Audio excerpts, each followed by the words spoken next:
Corey Feldman and I work really good together. It's our second film, and he's very cool. He's my best friend. We're in almost every scene together, and when you know somebody that well and you're friends with them, it's so easy to work because you're so used to each other. So it's just like you hang out in your trailers and then you come right to the set. I put a lot into my work because my work is my craft, and it's my cause, you know, and I feel I should give into my cause wholeheartedly, you know, and that's important to me. What's the song about? The song is about, it's called What Up With You, and it's about what's up with the youth in America today, gang violence, drugs, and that kind of thing, trying to make the world a better place. Hey, I can relate to that for sure. Let me tell you something, man. I'm not kidding. I really think that's good for the youth, you know? You wrote this yourself? Yeah. You wrote it yourself? Wrote it and produced it. Let's hear for Corey right now with the song. Let's all start dancing, baby.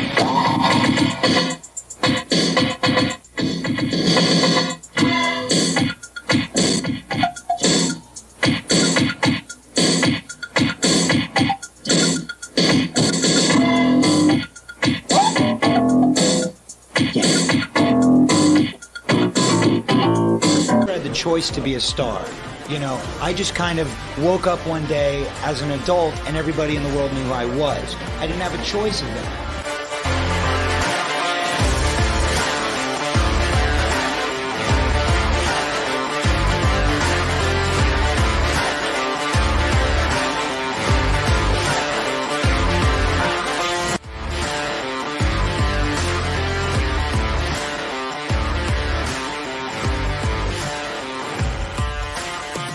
My favorite time is right now.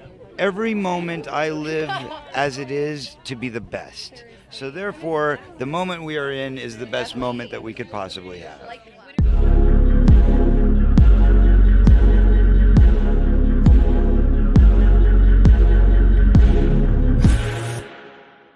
What is going on, everybody? Happy holidays. Yeah. Gang, welcome, dude. We got a great panel tonight, guys, and I see a lot of people already chiming in the chat. Now, first and foremost, I just want to say, happy birthday, Corey Haim. The December 23rd. So last year, this exact date, this man below me, Mr. Staunch TV, and I did a full retrospective on Corey Haim for his birthday. We went through his career, every single one of his movies, what we remember about them, which ones we liked, which ones we didn't, which ones we've never seen. And, man, it was kind of a long stream, a lot of detail. This guy knows a lot about the Coreys, and that's why I love to have him on these shows. So if you guys hadn't checked that Corey Haim one out last year, go back and find it. So I figured, you know what? This year, let's do a sequel, same time, same place, but this time we're talking Corey Feldman, and we're going to go through his career, go through all of his movies, the ones we remember, the ones we don't, the ones we like, the ones we don't. And I had a nice panel here tonight, guys. And sadly, we had one more person on this panel who could not be here. He actually came home to the East Coast from LA for Christmas and was surprised by his family with some tickets to the Celtics. So sadly, he had to bounce last minute. That was Mr. Jake Perry, and I'm hoping to get him on this stream at some point on my show because, man, this guy, you know, he's been close with Mr. Feldman, so I'm sure he's probably got some stories to tell, and I would love to have him on here chatting about it sometime soon. So you'll be seeing him back on this show. But tonight I've got two rad people on. Mr. Staunch TV, what is up, man? What's going on, guys? Very happy to be here again. You know, I'm always down to talk to Corey's any day, anytime. So very happy to be here with you two rad dudes. And Rad Pack member to my left, Mr. Movie Watch Daily Justin. What's up? What is going on? Let me get my dog off here before he causes problems. What is going on, everybody? What's up, dudes? It's gonna be a fun night tonight. We've got a lot to talk about. Very much looking forward to it. I've been it's been fun prepping for this one. Yeah, I've been like pretty much just studying all week. I listened to the entire audiobook choreography this week, which is an amazing, his autobiography is just incredible. If you listen to it on audiobook, he reads it. So a lot of stuff, man. Corey Feldman's seen some shit for sure. Yeah, man. Yeah, I mean, For sure. I bought that book from him, and he signed it. I met him right when it was like released. He did like a signing, and I grabbed and he signed it. And I remember starting to read it, and it's deep, man. I got so far, and I was like, I don't know if I can read this anymore. So I kind of just forgot about it. And then Justin told me he was reading it, and I was like, oh yeah, I have it. And then he sent me a link to like the audiobook, and I was like, oh shit, it's an audiobook? This is going to be an easy listen, you know, on my way to work or whatever at night when I'm in bed or something.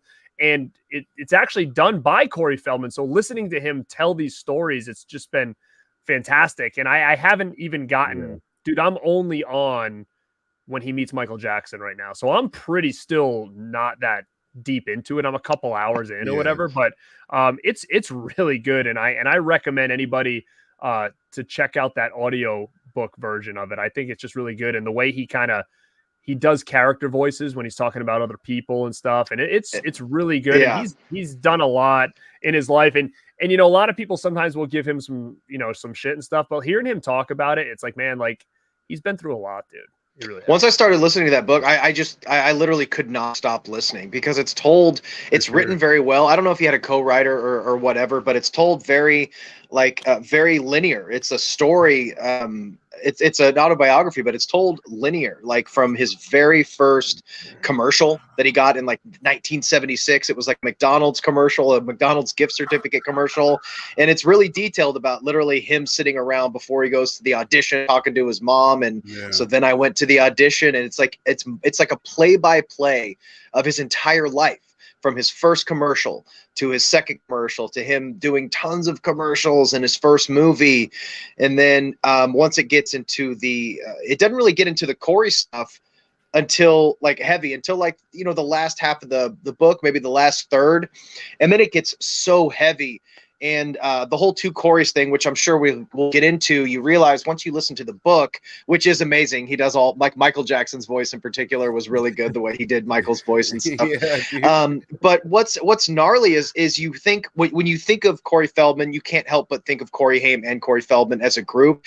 But it's so sad because it was almost like as soon as they began, as soon as they popped, it was already falling apart. Just from the weight of fame and pressures and just this insane life that he lived, but blowing cocaine with Sam Kinison when he was 15 years old, dating all of these amazing, beautiful people. Feldman's roster is quite impressive. If you look back, but I could not stop listening to that book. And then I watched a bunch. I kind of did a speed run with his movies, going through not all the movies, that's for sure, but a lot of the movies that we'll be talking about tonight. But I'm excited for this one. And Staunch, man, this is the first time we've ever actually like interacted outside of just messaging and stuff. So we've collabed on a couple videos, but so I'm really stoked to be hanging out with you. And you're in the middle of another two Corey's Christmas, man. A very Corey Christmas. Yeah, I'm behind on that. I had about a week. I've been just in anguish. I wound up at the ER. Turns out I had really like some massive internal blockage going on. Oh my God. It just threw me through a loop that I'm still currently climbing out of. So I'm a few days behind on everything, but hey man, I'm making this work tonight. Well, what a soldier coming into the stream tonight. Holy shit. I'll be all right. It's a process. we had one man down. I'm glad you're here, man, to do this for sure. We were actually even concerned about the weather that we're all getting. And I'm like, I even said last night, I said, guys, like, I don't know, we might have to postpone this because I've got bad weather here. So I was worried about my internet connection. And I know you guys are all getting kind of bad weather where you are too. So the fact that everything's kind of up and running right now, like I'm happy that we can do this right before, you know, tomorrow's Christmas Eve. So I think people are starting to kind of chill out now. So I'm expecting a lot of people to kind of come in here and check it out because the 23rd right now, it's a pretty chill night for a lot of people. Everybody's kind of winding down, getting ready for Christmas. I know Justin, though, has to wake up early in the morning. And, I got a half day tomorrow. I got to get up hella early, but I'll be done fairly early. And then I'm off for a few days. So I can't wait, man. It's just nice to chill. It was like -7 degrees. the past couple days. It's been really, really. I know other people have even had it worse. So luckily, no like crazy snow that's knocking my power out or knocking my internet out. Same for you guys. I'm glad you guys didn't lose power or anything. I know you were concerned about that, Garrett, but glad we all made it, man. No, it's that power grid down in Texas. We don't stand a chance if it gets any colder than this. Like, well, that's what you said. Like, yeah, we're at like 20, I think is the low we've reached so far. Now that's wild for Texas, right? Like that's not normal at all, correct? Yeah, it's ridiculous. I love the memes though. All the Ted Cruz memes. The shit is hilarious. He gets the fuck out of there when it's gnarly, man. Yeah, that dude bounces. See ya. I was hoping it wasn't me that was holding you back on your Haim thing. Did you end up doing your firstborn? I mean, no, you're Lucas. Sorry, Jesus. Oh no, man. I started filming and everything, but I got put back on that too. I'm hoping when we're done here, I'm gonna pull an all-nighter. Okay, perfect. So, if you still want to shoot me something, man, go ahead. I do. I'm gonna be working on it probably most of the day tomorrow too. I'm gonna try to upload it by Christmas probably. So that's the plan now. So and nobody grinds like Staunch TV, man. I mean, you're damn near daily videos. I don't know how you do it, brother. Yeah, I try, man. It's a bitch. I don't have to explain how much of a bitch YouTube is. You didn't hear that, YouTube. Sorry, but, it's a bitch, man. Yeah, it's tough, man. Editing and getting everything up. So, man, congrats to you, man, because you crank out content like a motherfucker. Yeah, I try, man. I fucking try. It's not easy. There's a lot of people in the chat. I know I pulled some people up. I see Mel in here. What's up, Mel? Kenny Levels, Mid-Level Media is in here. What's going on? I see Matt. Mizzy E is here. Huck was in the house. I saw Tyson #1 fan, Ken Carlson, Adrian James, Monkey's in here. Indy Phantom's in here. Boba Fett's is saying what's up. Vanderhoff is here. So guys, yeah, definitely hit that like button on this stream. We'll try to get to a lot of you, but we have a lot to talk about. Steve Johnson, what's up? So we'll do our best to kind of get you guys as we go. If we see anything pop up in between a couple different things, we will definitely jump to it. Oh, we got a little $1.99 super chat from Mr. Planet CHH. Hey man, thank you, Christian. You know what that means. Definitely go check out Christian I like over at Planet CHH. Yeah, he's a great dude, man. He really is. And thank you for popping in here, brother. I know you were working today, man. I don't know if you're still there or not, but he's killing it over there. But you know what that means. Let's roll.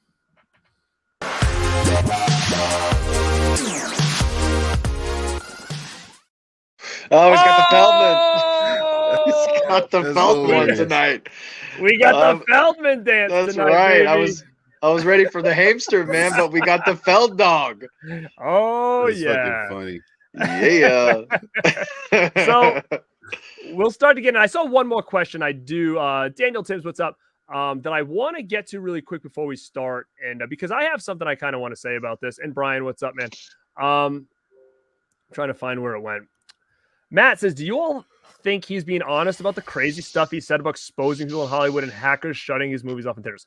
Okay, I personally, when this was all kind of coming out and the hackers in the theaters and stuff like that, I was a little bit skeptical about that because it just seems a little bit wild.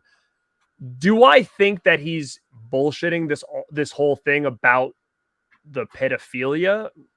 I don't. Yeah, I don't either.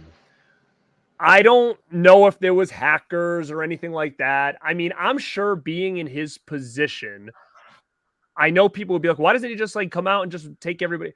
Because like he said, and he said it many times, I think he even said it to Matt Lauer, it's not that easy.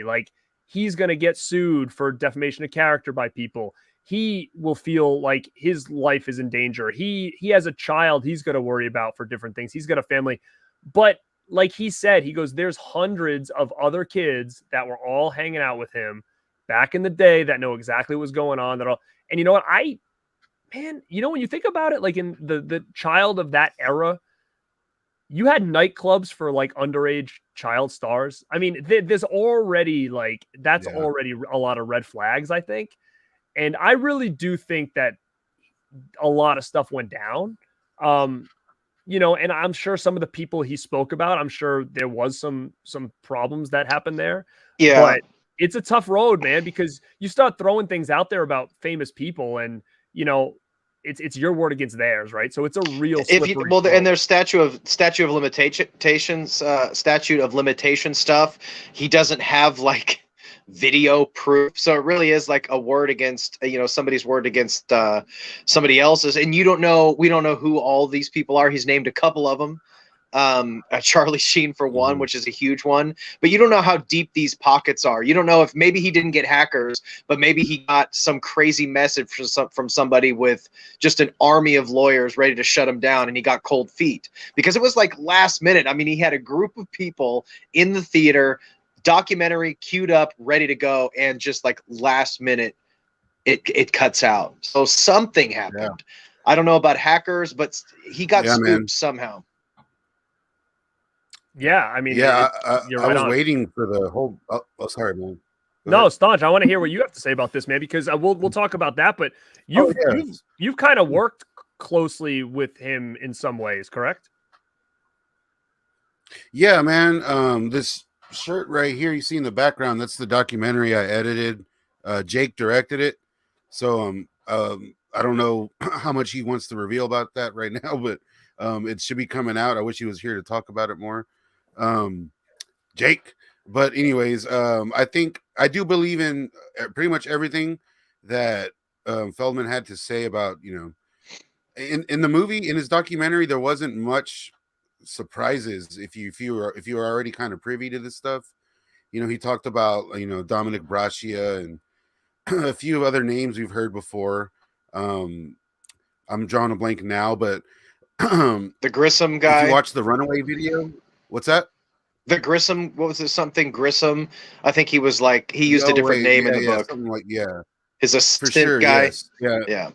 It's all aliases in the book. Yeah, his assistant. Right. And then in the Runaway video, the guy you just mentioned, him and like two other people in the video, two other males, they were both like heavily involved. Like, I don't want to say any flagged words on this stream, but they were involved in Corey Feldman's downfall, so to speak. But I do agree with a lot of that, only because I was there and I got to kind of get firsthand stories and hear different things. I basically fuck Charlie Sheen, man. Mm-hmm. That's where I'm at. Like, I'm a big fan. I was a big fan. Platoon's one of my favorite movies of all time. Mm-hmm. That guy he should be locked up, in my opinion. That's not something you just make up. Yeah, dude. Like, you don't pull a story like that out of the fucking air. Exactly. I mean, maybe he has some of the details wrong. I don't know. He was young. People don't give him the benefit of the doubt. They think he's just making things up, trying to be nefarious. That's why I get real down on the whole split. It's real hard to be a two Coreys fan these days. You know what I mean? Mm-hmm. Like, both of them, because there's such an online just hate for Feldman. And I remember waiting for the documentary. I paid the $22, whatever. Mm-hmm. I got the night off. I was waiting there, sitting there. I was texting with Jake. He was at the premiere, and he told me, dude, like, it's getting fucking hacked. Like, it's not gonna. That's why it hasn't started. Everyone's waiting, and I don't know if it was hacked or if like they flooded, something or whatever, what have you. But there is for sure an online presence out here waiting and just waiting to pounce on anything he's doing to mess it up. I know that for a fact. I get a lot of those guys on my comments, on my, you know what I mean? Like, it's crazy, man. So there's something to all of this. It's just, I think a lot of it may be a bit over exaggerated, to say the least. Yeah. Yeah, I agree. But before we jump into the next thing, I just want to, what the heck? See, we're getting hacked over here already. You just gotta, all right, we gotta absorb it, let it go.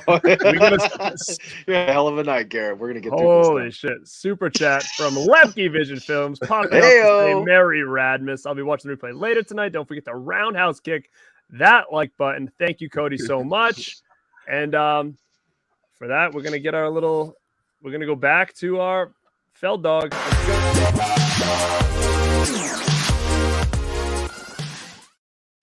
Yeah. What's funny in the book, he talks quite a bit about that exact performance. That's from the Stern thing. They really kind of Howard did him so dirty so many times. You know, man, so many times. Yeah. You just feel bad for him. He had his dad show up unannounced. I never knew that until I was putting together that intro, one of those clips where he's talking about, I didn't have a choice to be a star. One day I woke up and everybody knew my name because that was that kind of overnight thing. And I never knew about that episode where he brought his dad in. And if you've read or listened to choreography, I mean, that was just, that was too far, man. Mm-hmm. Well, you know what? Christian made they made a really good point, though. Like, think about this in reality. How easy would that be for him right now to say that? There's nobody to defend themselves, right? And he's come out numerous times and said that's never been the case, right? Like that's an easy publicity stunt right there that can get eyeballs on him. So if that was the case, like talk about just an easy scapegoat, right? Well, look at the couple of people that he mentioned, because I was going through the names as I've just been absorbed with the looking up everything Corey this week. And if you look at some of the names that were released, because he did drop a couple names, if you look them up, they've been arrested for inappropriate shit, jailed. They don't spend any time in jail because the system fucking sucks. They'll do some horrendous shit and do like, I don't know, a diversion or something. But a couple of these people that he mentioned went to jail for the shit. So, So it is wild. It's crazy. There's a lot of new people, and I don't know if they're from Staunch's channel or Justin's, but guys, thank you for popping in and checking it out. We've got 50 people right now watching, so appreciate that. If you guys aren't subbed down there, you got Staunch TV down below, you got Movie Watch Daily and Dead Couch over to I think it's my left. If you're looking at me, is that right? My left. And in my channel, Born to Be Rad, if you're here and not a subscriber, please subscribe. I appreciate it. Ringo Starr is in the house. That's cool. Look at that. Boom. So we'll start going through. I see Bob in here.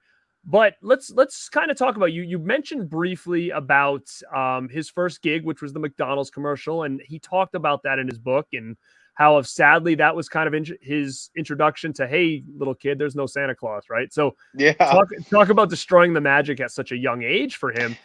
And then he went off and he did a lot of commercials and he did some TV in his early career, like things like Bad News Bears he was in. And is there anything else that you guys recall that early time? I mean, I don't know offhand which other shows he was in. He was like small little parts, like he played like on Love Boat or something, someone's son or something like that. What do you guys have to say about his TV career early on? He played a lot of sons and like best friends with just a few roles, a few lines, you know what I mean? Like, and the thing is, he was doing a lot of TV movies as well while getting these small bit parts. So he was just like TV movie, TV show, but all the same size roles for the most part. Which is, it's pretty cool. Like you watch these movies. He did this one called Willa. It's a movie called Willa about a female truck driver. It's from like 1978 or something. And he has this little part in there, and it's him and his sister, and they're sitting on the bed, and there's like some acting going on there. They're like sitting there, and then you can tell they're taking cues. They start fighting over a teddy bear, and then Feldman says his lines, and it's cool to see like how professional he was early on, as far as taking direction and stuff, because it's back in those days, I guess it was kind of obvious to tell, but he stands out. You can tell why the kid became a star, and I remember also as a kid randomly seeing him on Mork and Mindy on a rerun on Nick at Night, and I was like, that's Corey Feldman. He talked about that in his book, being on that show, with Robin Williams. It wasn't long. I think it wasn't long before that, and after Mork and Mindy, whenever he eventually got his role in Fox and the Hound. I think that's what it was. But so that's kind of his first major role, and I took out all my Feldman stuff that I had physical media wise. Of course, nice. I got a little Fox and the Hound action. I didn't realize it was him like as a young kid, right? Look at that, dude. Nice. Yeah, I never knew he was autographed by Keith Coogan and Feldman. Oh, that's awesome. That is really cool, man. Talk about a unique piece to have. That's my favorite Disney movie. It's a great movie, and I just recently watched it not too long ago because like you know, I have all those Disney movies that I grew up with as a kid, and I'm trying to find ones that like maybe my son would enjoy. He's 3. And we watched that one and I was like, oh, this is cool. But he didn't like it because it's one of those Disney ones that like there's some dark shit in that movie, right? Like, dude, yeah. And he's like, Dad, So I don't like sad. this. I'm like, yeah, let's turn this off, right? Like it's not. And I remember like I almost feel like I might have even seen that. I don't know. A part of me feels like I saw it in the theater, but what year did that thing come out? Do you know off the top of your head? I think that was like 80, 81, something like that. Definitely if I'm would not have seen it in mistaken. theaters then. But yeah, I just remember seeing that as a kid, and you know, I didn't know who Corey Feldman was at the time, growing up. So it was it's cool now to go back and like see like that's where he kind of, you know, started, was the voice acting and stuff like that. So Yeah, yeah, man, that's crazy. He does so much voice acting. It's insane. He does a lot. He's got such a distinctive like voice. Oh yeah. He even said that in his Yeah, book. He said people thought he was like an old woman. Yeah. Like in the locker rooms and stuff, in the dressing rooms and stuff. Yeah. Another real quick, since we're on his TV career, another movie I watched most of last night because it was just so weird is this flick called The Kid with the Broken Halo. It's about Gary Coleman. He's an angel in training, and he's not cutting it. He's not doing a good job, so they send him back to Earth to like take care of some family or some stupid shit. And Feldman pops up at the very, very end for like 2 seconds, and I watched that whole movie. It is for that cameo. It's a watch. Yeah. Sounds like the Gary Heavenly Coleman Kid or movie. something. Yeah, kind of. Based, you know how those movies were just a dime a dozen back then. Mm-hmm. Yeah, that is wild that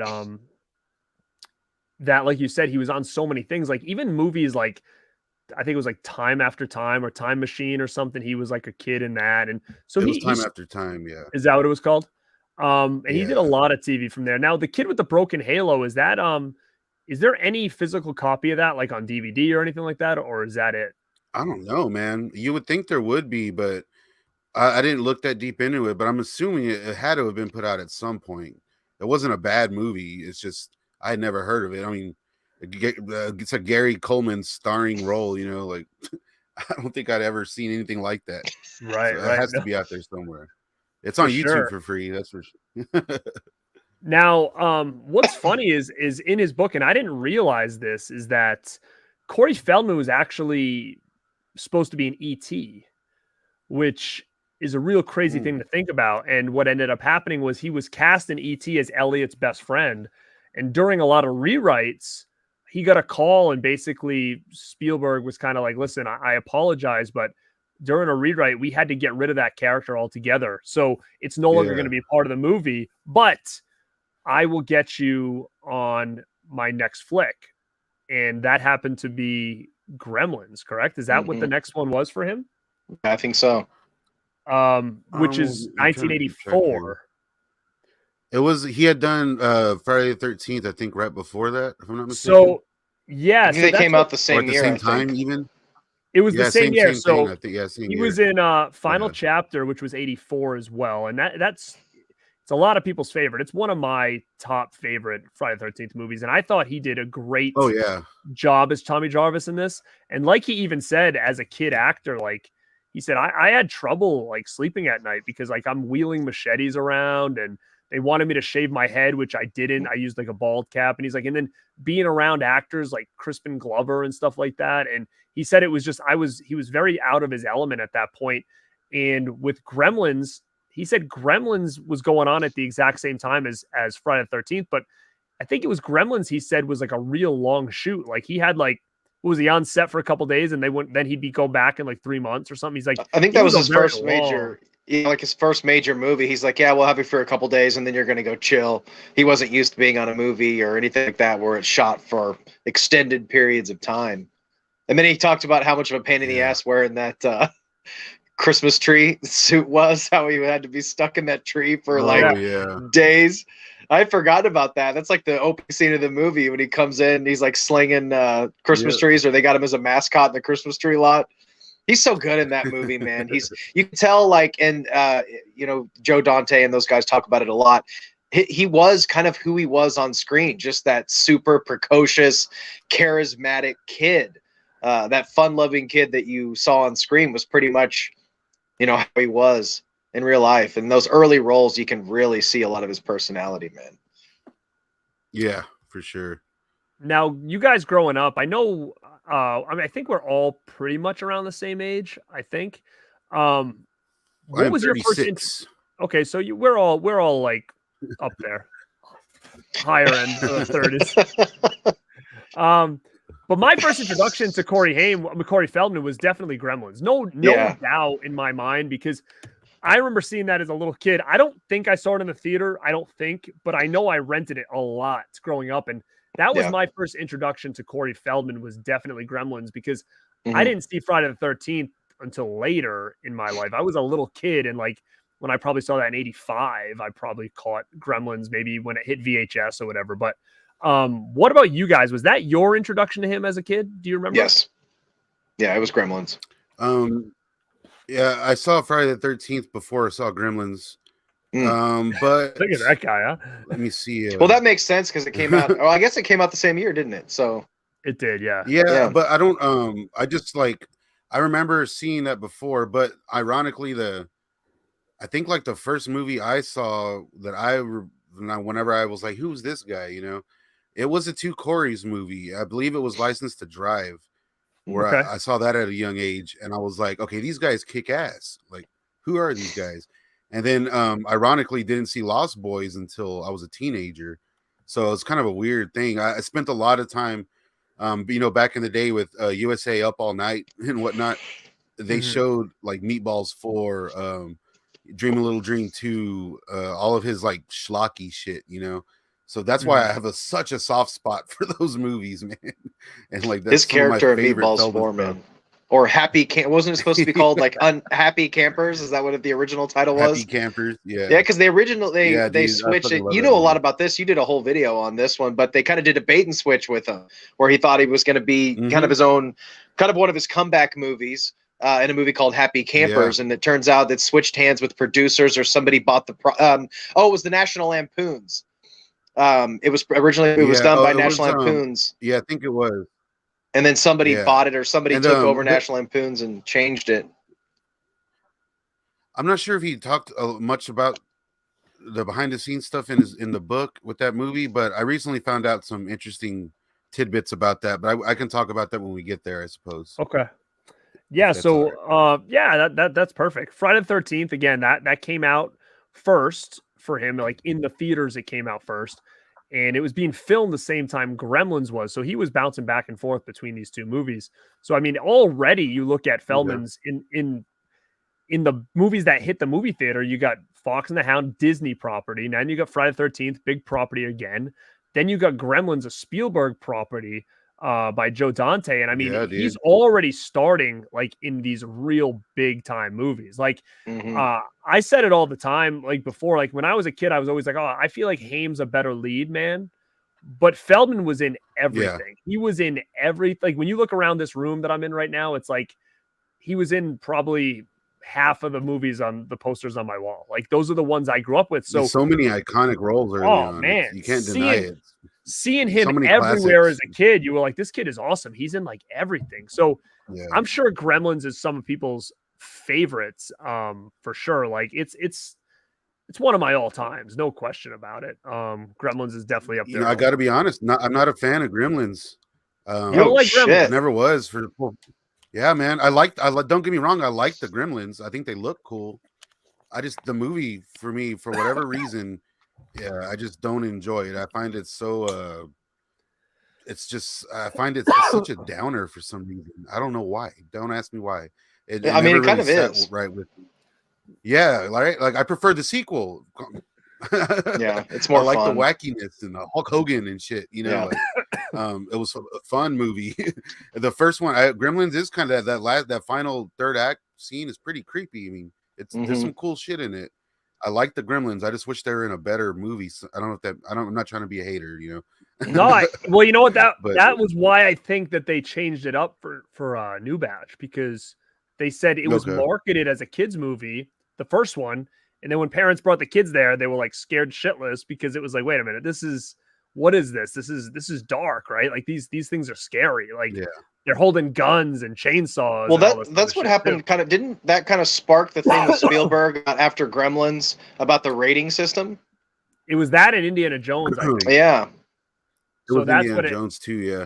Mm-hmm. So those are some of the movies that Yeah. that made them have to change the rating system to like a PG-13 rating. So Mhm. I mean it's crazy to think about that. And Mid-Level Media is in here and he's on point. Like even just that Phoebe Cates speech, right? Like in that, like that's how do you even have that speech and knowing that there's gonna be kids watching this movie? It's like it's Yeah, dude. crazy. It's a very Yeah, and downer, it's like but part two for sure. Part one doesn't really feel like a Joe Dante movie, you know? It's weird. Part two definitely feels like a Joe Dante movie. It's you can tell when Joe Dante's on point, you know, like Burbs, whatnot, and he's one of those directors I think that is very hit or miss, but when he's on, he's on. Mm-hmm. But yeah, I mean, I'm definitely huge. Like Gremlins to me, like I like it better than part two personally, but like I like it just because it's deeper, I think. But you're right, For sure. I like it. I think of it as a Christmas movie as well. Like it's very Christmas-esque Yeah. in that movie, but it's well done, but as like a full-fledged kids movie, I wouldn't be showing my son Gremlins anytime soon. I'll tell you that right now. So even though he'd probably like it because he sees like the Gremlins and stuff all over the house, like so he's probably like would love to watch it. But that brings us to his next big one. Like you know, he went from doing things like Friday the 13th to Gremlins, and then you know really quick he jumped into the New Beginning. He had that scene right at the beginning of the movie. As Tommy Jarvis, so that's the New Beginning one there. So you have him there, but it was just a quick thing because he was filming something else at the time and couldn't reprise that role, and they were kind of taking it into a different direction, having him a bit older. But the big one for him, and he even said in his book, this was like the one role he knew he wanted more than anything, and that's Goonies. So, as a kid, seeing him in Gremlins and then seeing him in Goonies, two movies that were on rotation at my house growing up a lot. So, he was definitely in my sights as like, all right, this kid's awesome. Like he's in these two movies that I absolutely love. What do you guys think of Goonies? Yeah. I feel like Goonies gets hit or miss with a lot of people nowadays. Which surprises me. I guess I love the Goonies. I could watch that movie on a loop, but if when I rewatched it as an adult, like I hadn't seen it in years, and I picked up 4K when it came out, and it is. It's kind of anxiety inducing. You have all those kids talking over each other, just like, and even, you can hear on set, they were kind of driving fucking everybody nuts, especially Sean Astin. They say Sean Astin was just a nut. But what's interesting about that movie, it feels so authentic and real. Like you just feel like they were just in the moment and just capturing things as it happened. And the behind the scenes of Goonies is just amazing. If you see all the behind the scenes footage, all those kids just having a blast, wrangling all that cast, I can't imagine how much of a pain in the ass it was. Oh yeah, I know, man. Yeah, it's crazy. And it's like you can't really deny Goonies. Of course, I like Goonies just fine, whatever. But it's like you say, man, it's a hard watch. And for me, I remember being a kid watching it, and I was just like, I was like, what is wrong? I'm starting to get real anxious here. Like, what's happening? And it's just, they're yelling over each other, and there's just it's so much screaming, and I start to get tired. Like I feel winded watching that movie. I need to like pause it and go take a breath and come back. It's a lot, man. Non-stop. Yeah, but it's like I love Corey Feldman's role. Like Mouth is one of he doesn't bother me at all. He's not doing too much yelling, I love that scene when he's talking to the maid. Like that's one of the funniest one of the funniest gags ever. Yeah, that's so good. And just because he knew how to speak Spanish. Yeah. Go ahead. That was great. No, I love the Goonies. I think Data was a big problem. He was always yelling over everybody the whole time. Oh man, yeah. But booty traps. That's what I said. No, booty traps. No, it's not. It's not real money. See, like even Mid-Level Media, he didn't like Goonies.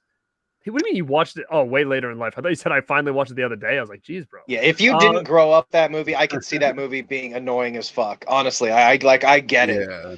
I understand it. There's a lot of sure. time in the book talking about the Goonies and that whole process. How he basically he was told he had the movie on lock, and then he had to go in an audition like a shitload of times after he thought he already had the role for that movie, and he got it. Yeah, it is funny. That's to the see coolest that thing too. Is like Corey Haim was auditioning for all those parts too. Yeah, like, it's crazy to see when he's talked about that. He keeps bumping into Corey Haim, like, what's up with this guy over here? You know? Yeah. So like Corey Haim was auditioning to be in the Goonies, and just it didn't end up working out for him. But that's kind of where I think Feldman first bumped into him and kept seeing him at all these different auditions for kids movies and all that stuff. And it's just interesting to see that they ran into each other a lot before they actually became friends. And it is interesting. Like Mel makes a good point. She says with kids nowadays, they don't do the same stuff they did in Goonies, so it's probably not relatable to kids nowadays. Number one, and it's funny to see a lot of people like even Ken, like, oh, I didn't really care for it, seeing it later in life. But then you look at someone like Wes from Dead Pit, who they're very critical on movies. Very, it's like that's his all-time favorite movie is Goonies. Same with Wet Movie too. Yeah, so it's just funny to see like how it does it. I've noticed that a lot more. Like I thought Goonies was like universally like loved, but the more I hear people talk about it, the more I feel like they kind of like, like I don't really care for it. There's a lot of movies like that. The Spielberg stuff seems very divisive too. Like I heard the same thing about Hook. I love Hook, but I think maybe it's a lot of those movies were done a lot. They seem a lot more not improvised, but they directed movies. They weren't so polished back in the day, so there was this kind of like rowdiness to them. Where those kids movies with a big, like an ensemble cast of kids was just, they made those movies differently. They just felt a little more raw and stuff. And Goonies feels like that a lot. And during that time, that's also where all of the Michael Jackson stuff started on the set of Goonies. So that's a whole, that's a whole nother thing too about Michael visiting the set. And that's when he just started to become obsessed with Michael Jackson on the set of the Goonies. Yeah, man. That is exactly where he meets him. And that's right where I left off on the audiobook. So I haven't got past that to see all this stuff. Like I haven't even got to where he actually, formally meets. Hey, Corey. Hey, Corey.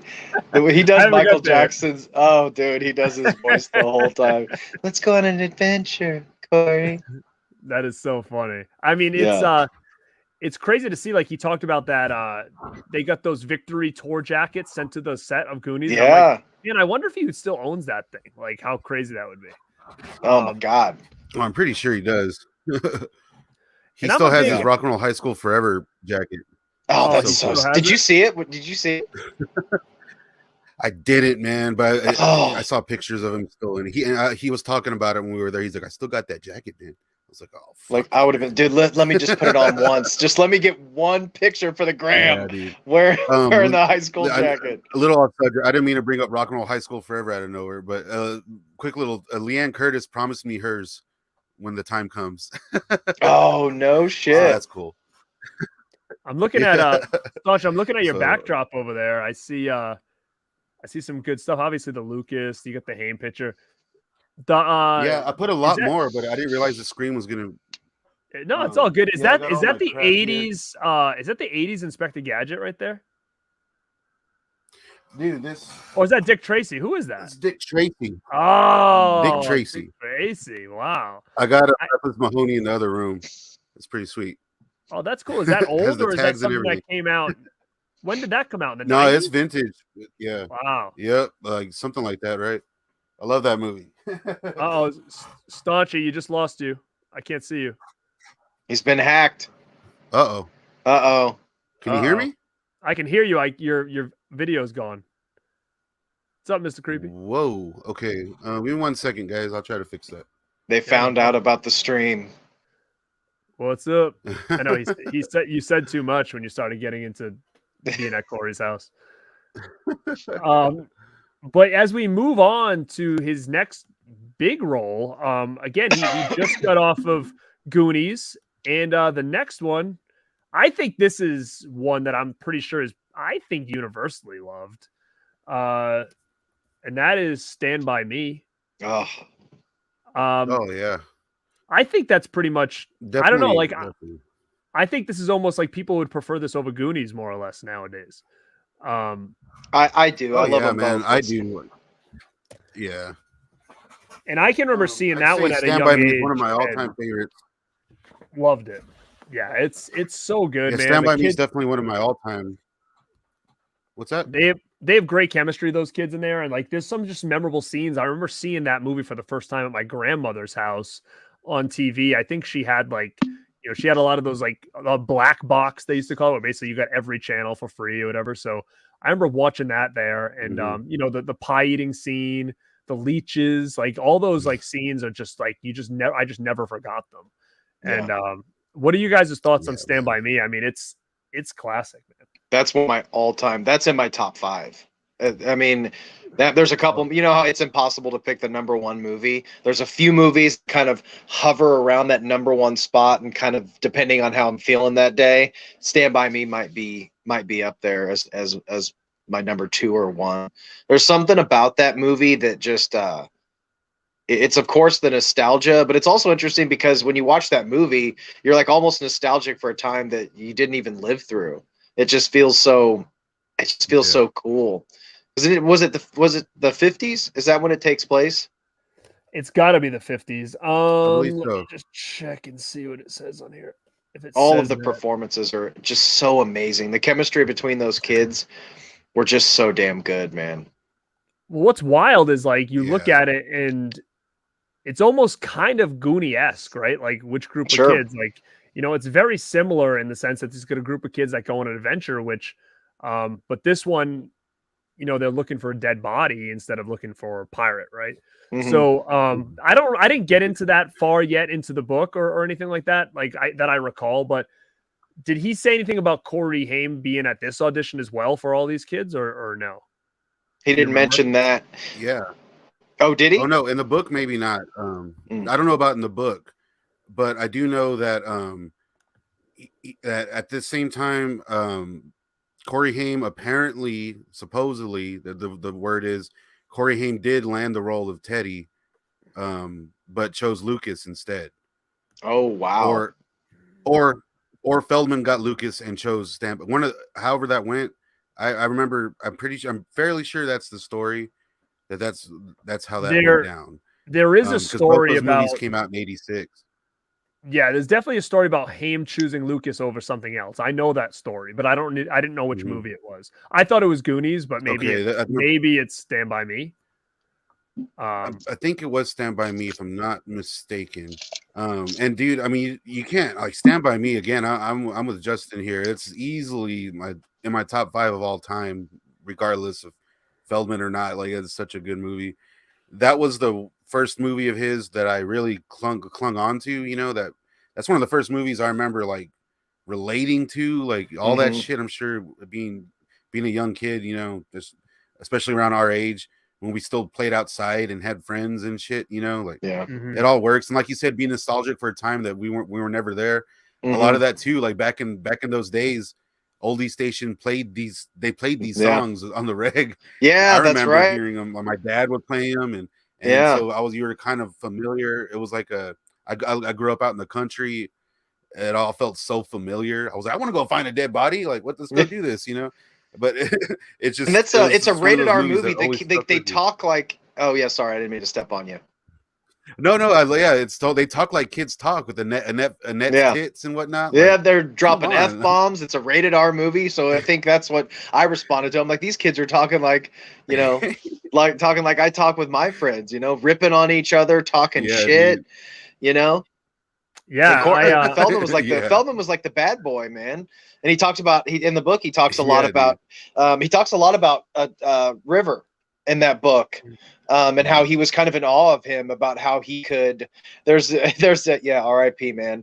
That whole bit in the book about how he was so enamored with River Phoenix and his performance, especially the one during the campfire where he talks about the milk money, and he was like, I don't know how he cried on demand like that. I don't know how he did it. He was like, I had to take the menthol, and then he went and talked to River, and he was like, how did you cry on cue like that? How did you do it? He's like, man, they gave me the menthol too, man.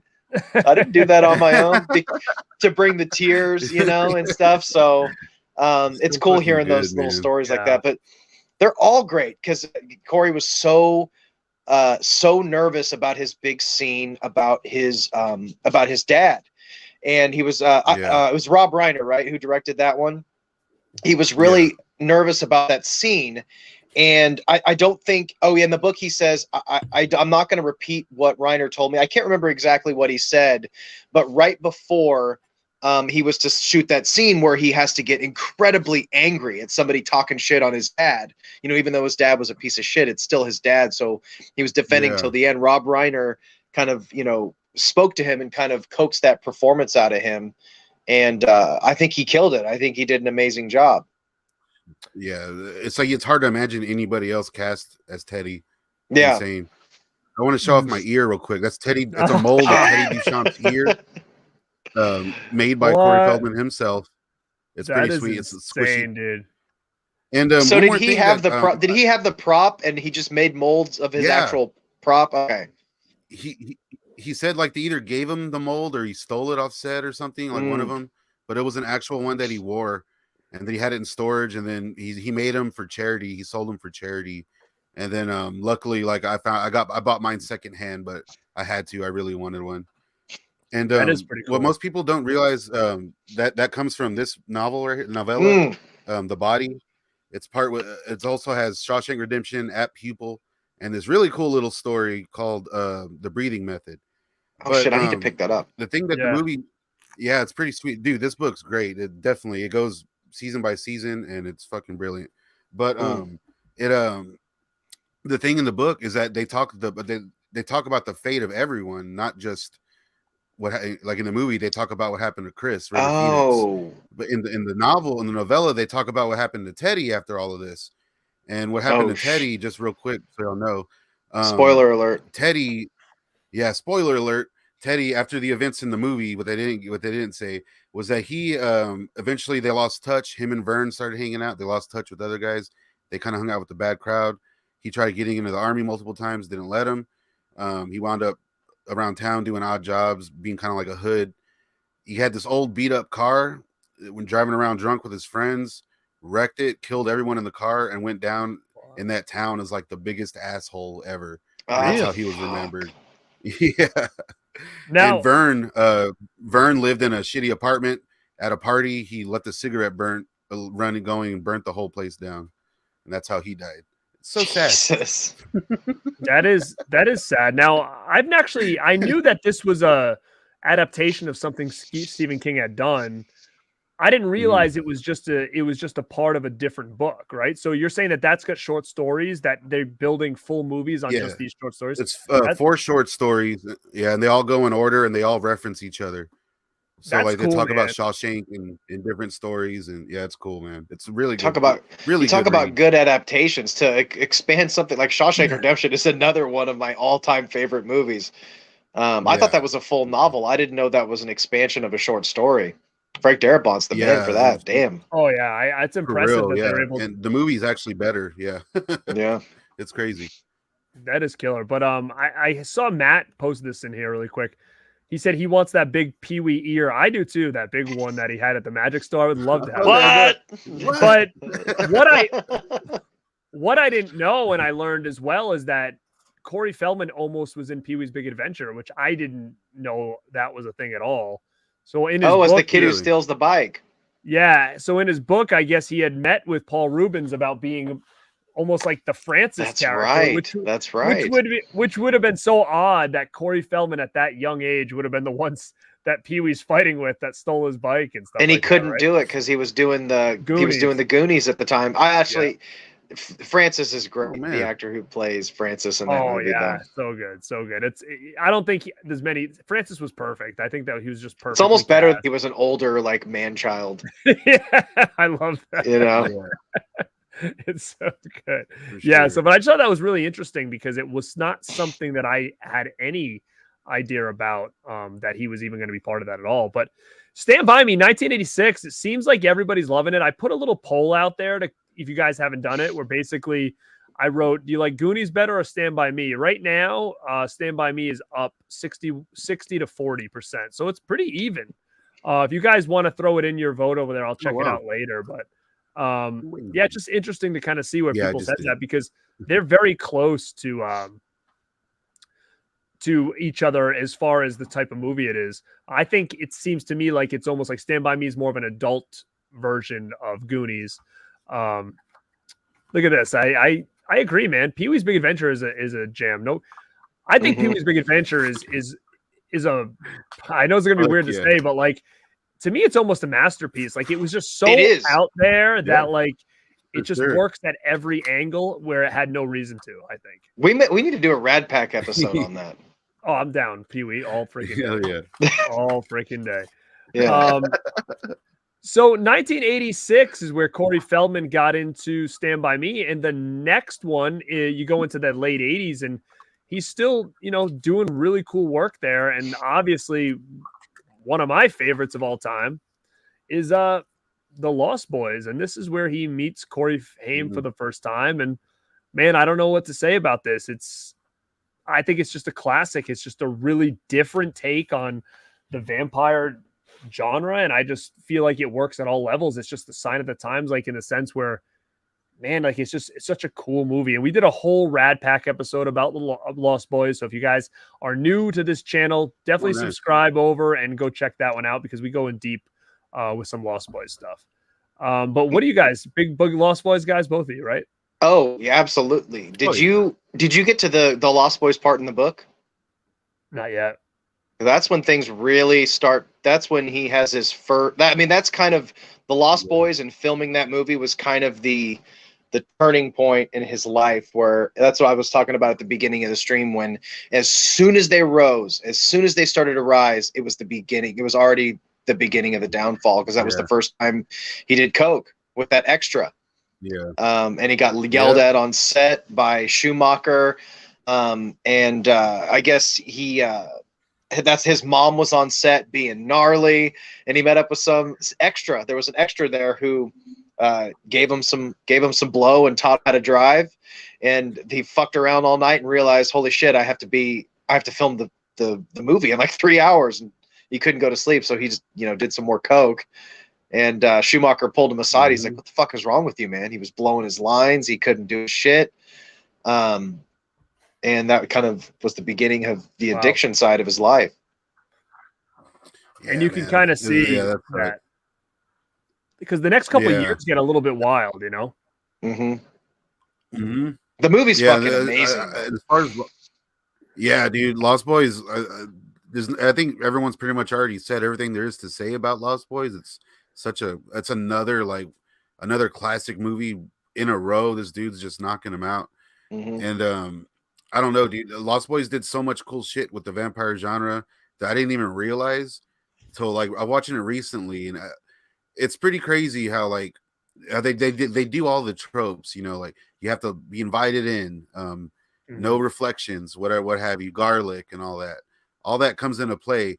I just thought it was so cool, and that when Ed Herman, when none of that shit works on him, they're like, "Oh, well, you invited me in. None of that works when you invite me in." And it's like, "Oh, that's cool." Like, oh yeah, that is. You kind of see those same roles come into play later in other movies, and it's like, they're going Lost Boys roles. Like, that's awesome. It's amazing. It's pretty. I just love it so much. Same. Joel Schumacher too. I'm a big Schumacher guy as well. I just think he's really good when it comes to aesthetics and stuff like that. I think he was always had a good eye for that. But when you really just look back and you like look at where we're at right now, we're going through the 80s. We're about to get into 87, 88, 89.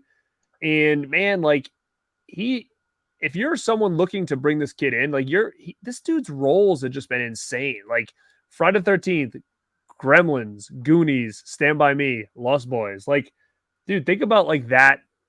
These are my first 5 movies. Like, these are all considered freaking classics at this point. And like, I have every one of those posters hanging in this room down here. Like, that's what's wild, is that Minus He was one. in all of those, right? What the one that fell down behind me? Actually, that was a Burbs poster that just fell down. Oh shit. Yeah. Oh, not good. nice. Not good.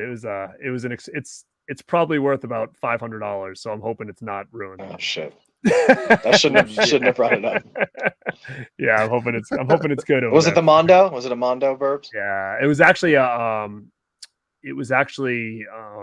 what do you call it? Like a piece where an artist basically said, commission piece. So basically said, hey, I'm going to release 30 of these. Who wants one? Pay me. And then I was somebody who paid them. And then therefore, so it's because it's so limited, it's pretty valuable. So, but it's like in the Mondo vein. It's like that style. Yeah. You know, but yeah, I'm hoping that the frame didn't crack and didn't wreck the poster in there. I don't think it did, but we'll see. Yeah. But yeah, so again, Lost Boys is definitely one of our favorites. I know a lot of people. I don't hear many people besides Ken say anything negative about the Lost Boys. What's up, Jamie? But yeah, I mean, it's definitely one of some of people's favorites. And I was actually surprised, you know, growing up, Lost Boys was always one of my favorites, and people were like, "Oh yeah, it's cool," but it's cool to see how much love it actually really gets from the community, because it can tote a fine line if people want to consider it horror, right? Like it's kind of got that little element where some people, it's like, it's not even scary, you know? So it's cool to see people are still putting it as like a top tier horror movie. Yeah, it's a lot of things. I mean, it's like a hangout movie, it's a coming of age movie, it's a vampire movie. It's like, it's got something for everyone, you know? Yeah, for sure, man. Fucking classic. Black Rainbow's nose up. I love Fright Night. But Black Rainbow, you definitely need to go check out our Rad Pack, because we did a Fright Night versus the Lost Boys episode. So it's definitely one to go check out if you haven't checked it out. But as we roll into 80, I think we're at 88. And, you know, this is where him and Corey, just the two Coreys, start really doing their thing, you know? And I'm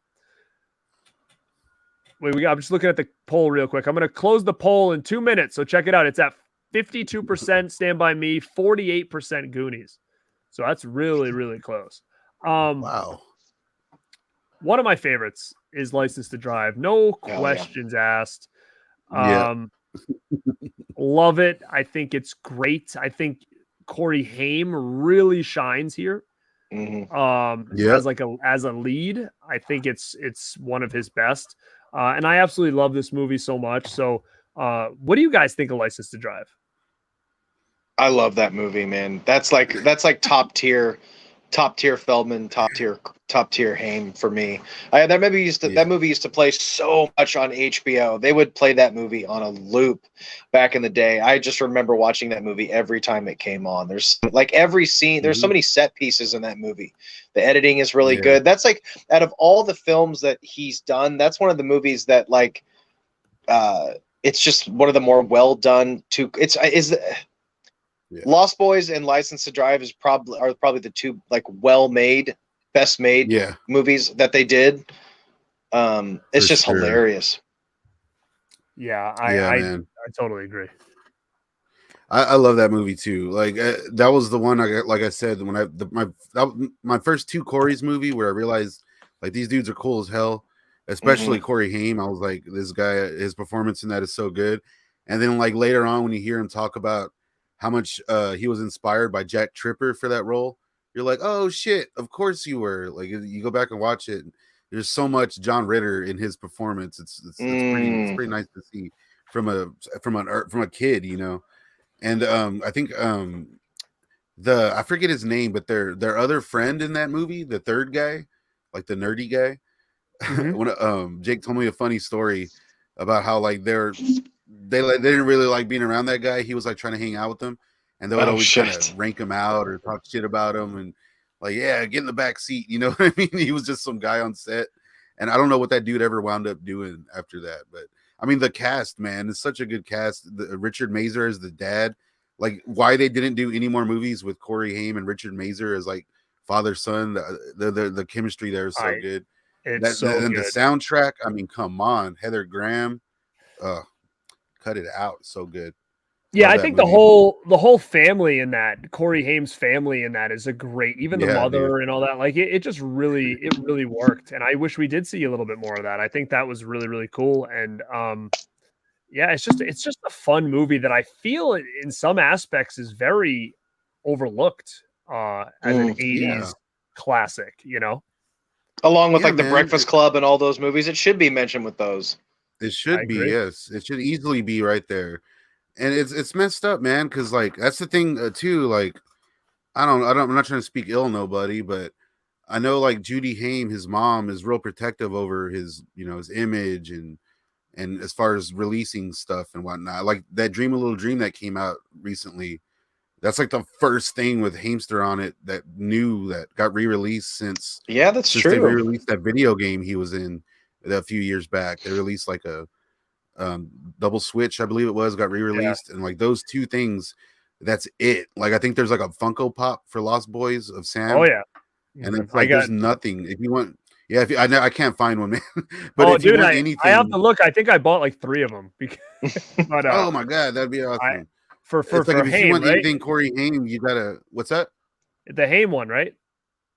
Yeah. I've been looking everywhere for that. I think I might have 3. I'll have to go look and see if I have a loose one over here. I might have like 2 or 3 in cases or whatever.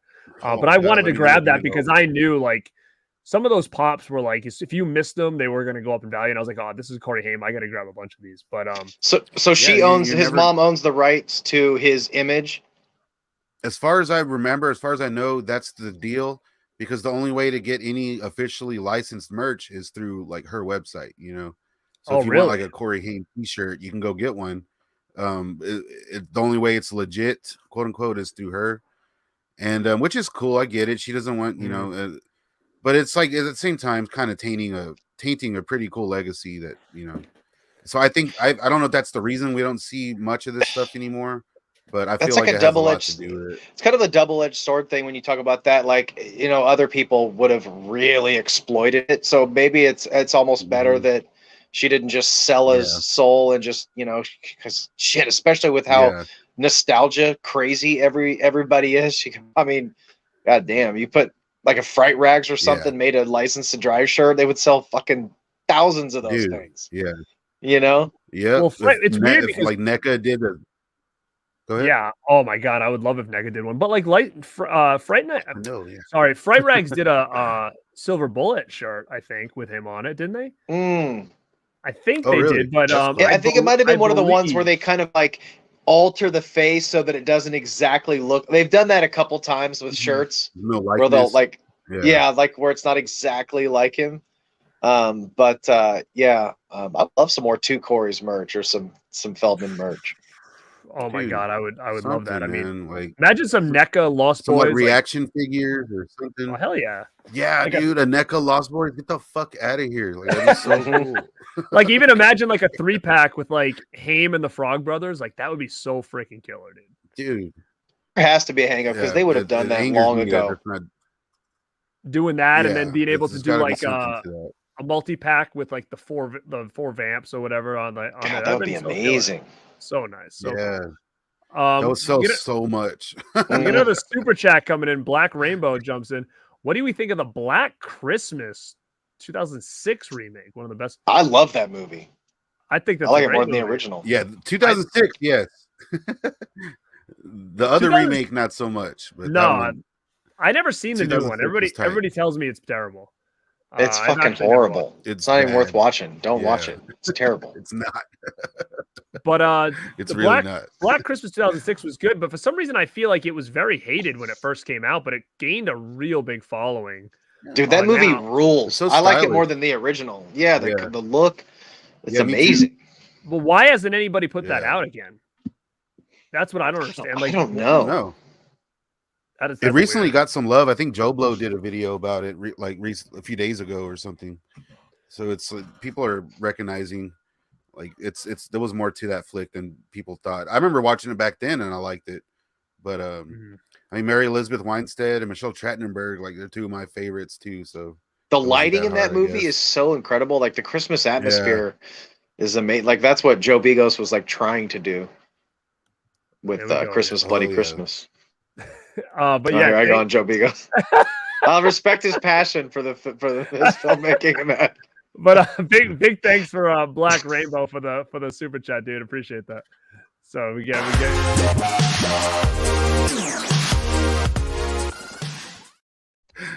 Woo!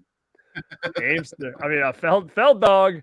But yeah, we agree. I think that that we need some more merch, and it sucks because it's weird because there was a like I have a Blu-ray of License to Drive, but it's very out of print now, and yeah, I got that too. It wasn't released that long. I feel like it kind of came and went, so I don't know if there's any plans on re-releasing that one. That would be killer to get. But speaking of Dream a Little Dream, that's the next one that we're gonna get. That's the next one that and this just came out with a real nice Blu-ray from Vestron if you guys don't have it, but or haven't checked it out. But this is another one that these two guys did together. But it was almost like I look at License to Drive as like Haim's movie, and I look at this one as Feldman's movie because it's almost like they do a little role reversal with the lead. So this is the one where this is really like the first movie where Feldman really leads, correct?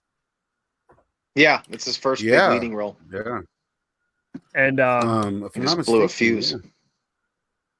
I mean, I like Dream a Little Dream. I've always liked it. I don't think it's as good as License to Drive, but I think Dream a Little Dream is fine. It's a little bit weird, but I think overall it's a pretty fun movie.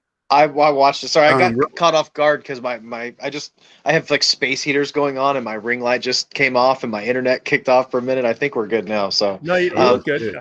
I actually thank you. Real quick. Yeah, go ahead. I would say real quick. I think we skipped the Burbs. Oh, I had that. Next. Was I 1-8? This was 89. Like Dream a Little Dream, and then I think. Oh, that one's 89 as well. Oh, they're both 89. Yeah. Okay, never mind. We're good. Oh, sorry.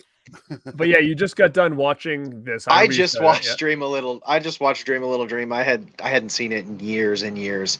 I thought that movie was a little rough on the rewatch. It's a little. It makes the editing on that movie is so like I don't know what is going on with that movie. Like the editing, it's the most insanely edited movie I've ever seen with like insert shots of a character doing something for like 3 seconds and then it'll like go to a complete different scene and then it goes to the dream sequence. I still don't know what the fuck happens in that movie. I don't get it. Yeah, man. I mean there's some very good weird.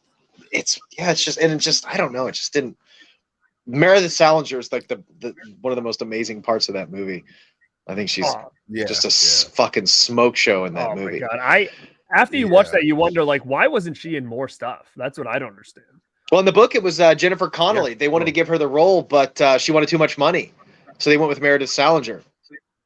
But I thought she did great. Wow. I would have loved to see her in a lot more movies, going forward. Now, maybe you'd explain this in the book. Did Meredith Salinger end up dating any of these two dudes? He didn't say in the book. He talked about how amazing their chemistry was, but they didn't. They did another movie. I don't know if we're going to talk about it. I think they did another movie together. Few different. Yeah, we're going to talk about it. But yeah, they did another movie later, a couple of years later. So that's why I was curious if that was just coincidence or if there was something going on at that point. He smashed. I was never much for Dream a Little Dream either, man. I remember watching it when I was a kid. And I like the two Coreys are in it, so I watched it. And aside from Corey Haim as Dinger, he's fun to watch in it. The movie's just really kind of droll, and like you said, the editing's all over the place. It looks good, like the whatever film stock and whatnot. It looks like a real movie. This one has its moments where it looks like a good movie, but nothing seems realistic. Nothing seems like you never feel invested. There doesn't feel like there's a body swap. You know what I mean? No, it doesn't. Get that part never really kicks in. You see him kind of, and also they tried to say that the wife was also swapped with her, but she's herself. Meredith Salinger is the high school. She's not playing. It's like Feldman is trying to get her to remember who she is, but she doesn't know that she's. I don't understand it. I don't get the movie. I don't get it either, man. This is another one like where a Christopher Nolan movie sequel because at least the sequel knows it's fucking wacky and stupid, Yeah. This one didn't know that yet. It's one thing that's interesting is Feldman rewrote released and with Mickey Thomas. He did a Dream a Little Dream on vinyl. Came out a few years ago, so that's pretty sweet. The pretty vinyl right there. That is cool. So I mean, he's still showing some love for it. I mean, we do get Harry Dean Stanton. So Justin's got it. I don't have it. Oh, this is a whole thing, dude. I mean, we could do a whole podcast on this. It is. You were there. Stupid fucking bullshit. This was the gnarliest. Like 5 years or so? Oh, dude, it was multiple years to get this little shithead at what is it? What's the record company? Plastic Records. Jet Plastic Records. Whatever it is. Is this the same variant you got? Yeah. Dude, we ordered this. Splatter. I remember we were talking about this, and me and Staunch both ordered this record from Jet Plastic, and we just didn't hear anything for the better part of, I don't know, like 2 years. And the guy just stopped responding to messages. He finally offered me a refund, but blocked me on Twitter, Instagram, Facebook, just blocked everybody that was trying to find out about the record. And I bought 2 of them. And one day it just showed up at my house after I already gotten a refund. The dude had blocked me on every social media. Did he block you on everything too? I was man. I wound up. I still tracked him down. I found his email, and then I started hitting him up, and he gave me a sob story and whatnot, and I was pretty angry. And he sent me a copy, but I had already moved. I was like, dude, this was years ago. I moved since I ordered it. Like, you better send me another one. I was pissed. And he sent me another one. I actually found out, like, I left him alone. I looked at his like personal Facebook and like looked at his followers and found like his mom and his sister, and I was like messaging his mom, like, because he was like a 15-year-old kid who started a record company. I don't know how he got linked up with Corey Feldman, but he was doing a lot of indie bands in his area, like local bands, and somehow it ended up going to Corey Feldman. And I think at one point it was either me or you, I can't remember who it was. We tweeted at Feldman. He was like, dude, I don't know what's going on with that either. You know, but he was very proud of this song. Yeah, because he was stoked about how we did this song. And the single was released in Germany. Like, this thing was not released anywhere except this, and not Germany or Japan or something was the only other release of this song, which he re-recorded. But what a fucking shit show. Jesus. Yeah, I know. It was a little bit of a tangent, but I also got that one. Oh, hell yeah. I got the speaking of Dream a Little Dream, I have the Michael Damian album, if that helps. Awesome. With Rock On. I'll be right back. I have that album. For sure. That's a great song, man. I still love that song. And if you guys haven't seen Rock On, the music video, it's got all of them in it. It's got Haim, it's got Feldman, it's got Salinger. They're all like on stage with Michael Damian. It's really, really cool, for sure. Yeah. In the documentary we just made, Feldman talks about, because he did his song Something in Your Eyes for this movie, but he turned it into this record label like a day late or something, and so it didn't make it on the official soundtrack. But they did release some 45s, and those are like ultra rare. I know Jake has one. I've not been able to track one of those down, but that's a big reason why whenever they asked Corey to come back for part 2, he's like, yeah, I'll do it, but I want like a lot of my music in this thing, you know.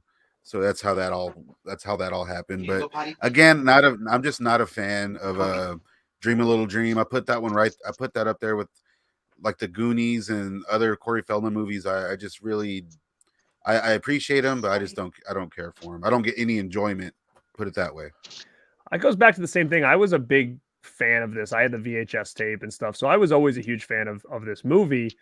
I think if we talk about everything he's done up until this point, this is, in my opinion, the worst of the bunch, you know, going through, but I still enjoy this one a lot. Justin's right, though. It is a little wonky as far as the story and it making a lot of sense. And it just goes to show, I think, again, where it's like, if you take License to Drive as like Corey Haim's movie and Dream a Little Dream as Feldman's movie, like, it's clear as day. You can kind of see which one is just overall better. And then who kind of is a better lead. I think that Haim's just a better lead. Feldman's a way better side character. I thought that Dinger was cool, but like, I don't know. Corey Haim seemed weird as like a sidekick for some reason to me. I don't know why. Yeah. It just did. I can see it's like his presence is just too big to be a side character, you know? Yeah, it seemed Weird. odd. But I always get a kick out of that initial scene where they're ripping their jeans and tearing their shirts up and Yeah. putting the gel in the hair and the mousse. I love that scene, man. I love Yeah, that like scene. this is the iconic two Corys look, like from this movie. This that image of them back to back, you know what I mean? On the set with the red hair and Feldman with the bandana with the, like, to me that is the iconic two Corys image. So I think that's the coolest thing we got out of this flick. We still talking about Dream a Little Dream? Yeah. Did So you guys talk about the broken leg? Oh yeah, no, so- yeah, Hamster broke his leg. Now, you know what though? I think we might have talked about this on our show, but that was a legit broken leg, right? And Yeah. So he originally wasn't supposed to have a broken leg in the movie. They just had to kind of run with it, correct? Yeah, a scooter accident. Because when you Okay, look yeah, at that's right. when you look at the movie poster, Corey Haim doesn't really look like the way Dinger is in the movie. It's almost like this is what he was supposed to be, and they kind of had to screw with it because of that incident. So yeah, that jacket that Feldman has on too, that's an iconic jacket. He still wears that thing when he plays live. That leather jacket with all the studs in it. That's cool. Like he still rocks that thing to this day. It's crazy, and he wears it in a lot of his movies too. In fact, he said, I think that was Corey Haim's jacket, if I'm not mistaken. Oh shit, he just wore it all the time. That's awesome. I mean, I don't know. I just feel like the two Coreys would have been such cool people to be hanging out with back in the day when you were that age. Oh hell yeah! Like, For real. and we'll talk about it later. But I loved the movie that was made recently about them with those two characters that played them. I thought that was awesome. But we'll talk about that as we get through The Lifetime movie. I loved it, man. I wish I could find a copy of it. Yeah. But, I don't know if it's ever going to thought it come was out. good too. I thought the kid who played Haim was excellent. Like, I just feel like he was just so on point. That young Haim kid. But the next one we're going to talk about is another 89 movie where this is kind of Feldman by himself. So Haim is not here. I don't know if Haim was in rehab at this point. I don't know what this was, but he's back with Joe Dante. And man, this is one of my favorites, dude. It's The Burbs. I freaking love this movie. I saw this in the theaters and absolutely just fell in love with it. And The Burbs, man, it's such a great movie if anybody hasn't seen it. And another thing, me and Mel from My Killer Podcast, we did an episode on The Burbs on my channel. So if you scroll down, it's Rad Recommendations. I don't know what episode it is, but we did all things The Burbs. Fun episode. And man, what do you guys think of that? I think it's a very, very underrated movie. I haven't seen it in forever. I didn't get a chance to rewatch it, but I remember loving it. You haven't seen it in a while? It's been so long since I watched that movie. Dude, I think you're gonna freaking absolutely love this. Do you own it or no? I do. I have the shout release. So well. And it's got so many great one-liners and shit. Mm-hmm. Yeah, it's such a Joe Dante movie. Like I said, you can tell a Joe Dante movie. You can tell a good one apart. Like it's almost like a live action cartoon at times. It's almost like you're watching like Bugs Bunny and Elmer Fudd in an episode of something. Yeah, it has that the fun vibes, and of course shot on the Universal backlot, which is very obvious, but so really cool. It's such an iconic set and whatnot. And Corey Haim later did the backlot murders on that same exact set, so that's pretty. Neat. Yeah. Oh, but that was on the same set as that. So that was like around the same. It was on time the back. Yeah, the backlot is the Universal. Yeah, the Universal backlot. They shot backlot murders at night. But it wasn't with the same set, was it? It wasn't I don't think it was the same Burbs set or whatever, but I know the sets and whatnot from the Burbs are still there. So I don't know. I need to go back and rewatch Backlot Murders. Maybe there's a house in the background or something. I don't know. Right. But the Burbs is so good, fucking hilarious. So many laugh out loud moments in that movie. Like I particularly love it when what is Dern? Yeah, the old guy, his last Laura Dern's dad. Forget his name. When they're on the porch Dern about to knock. Yeah, Bruce Dern. Yeah, he steps through the porch. that's like my favorite part in the whole movie. There goes the goddamn brownies.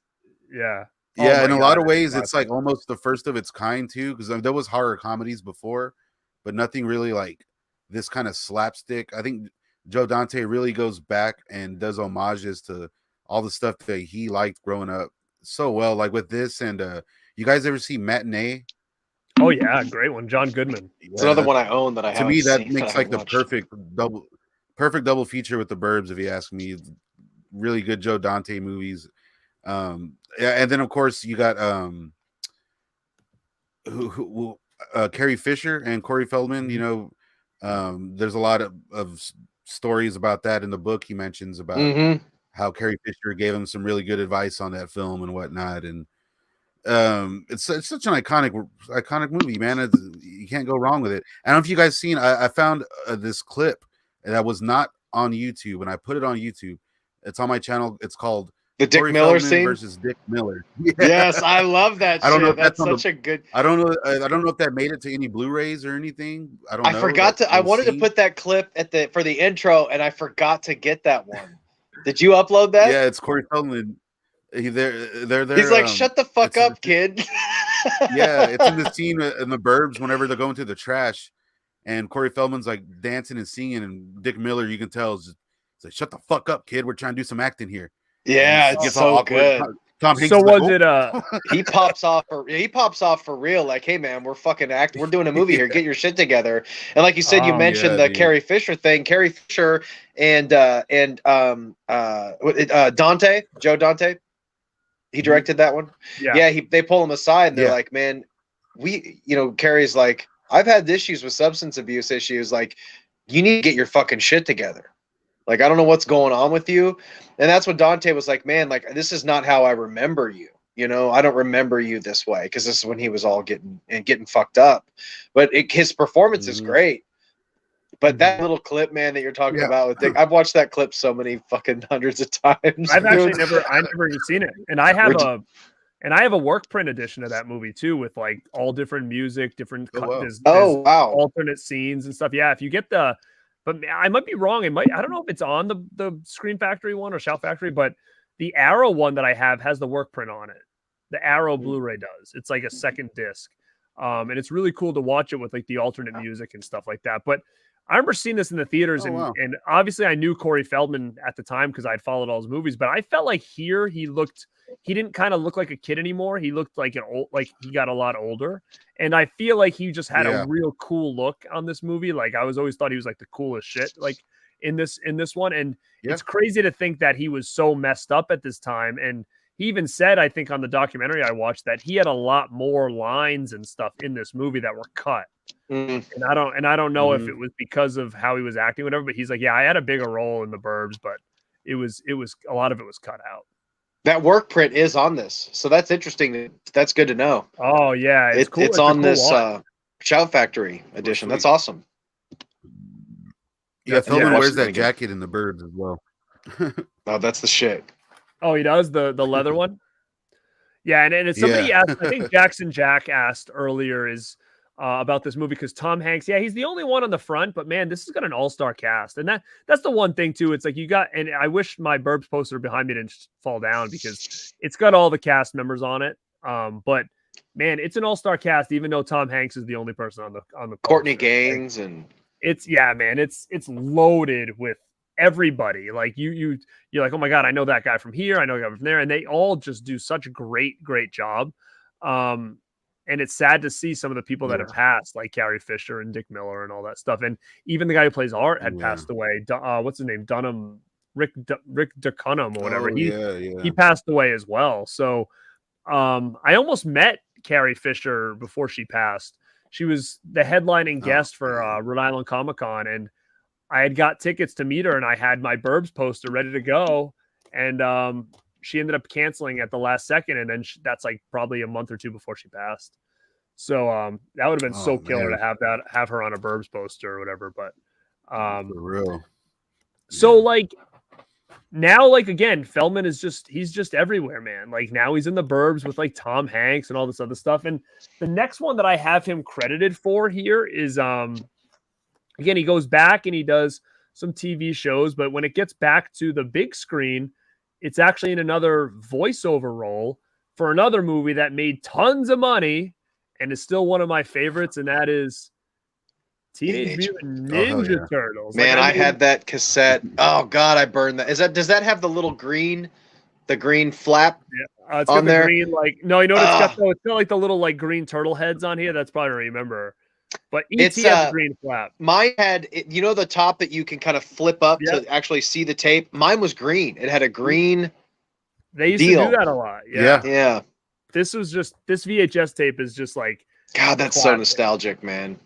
I got that for Christmas one year and we just watched it on repeat. But again, you got Feldman doing the voice of Donatello and it just worked perfectly, in my opinion.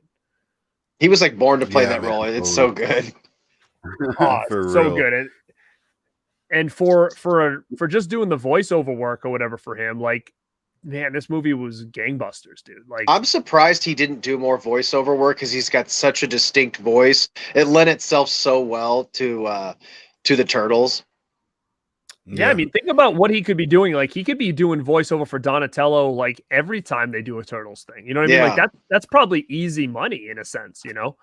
I want to say I'm sure he did would. it a few times. I think he reprised.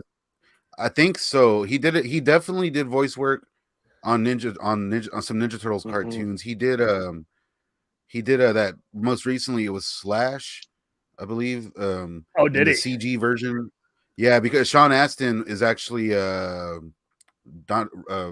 think Sean Astin is Leonardo in that series, if I'm not mistaken. So like it was cool. There's a little scene where he meets Slash for the first time.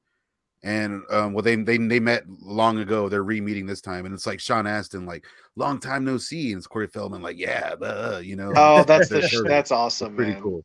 It's pretty man. sweet. Red Letter Media just reviewed that. They did a really good retrospective on that on the original Turtles movie. That's pretty awesome. That movie is so fucking good. They nailed it right out.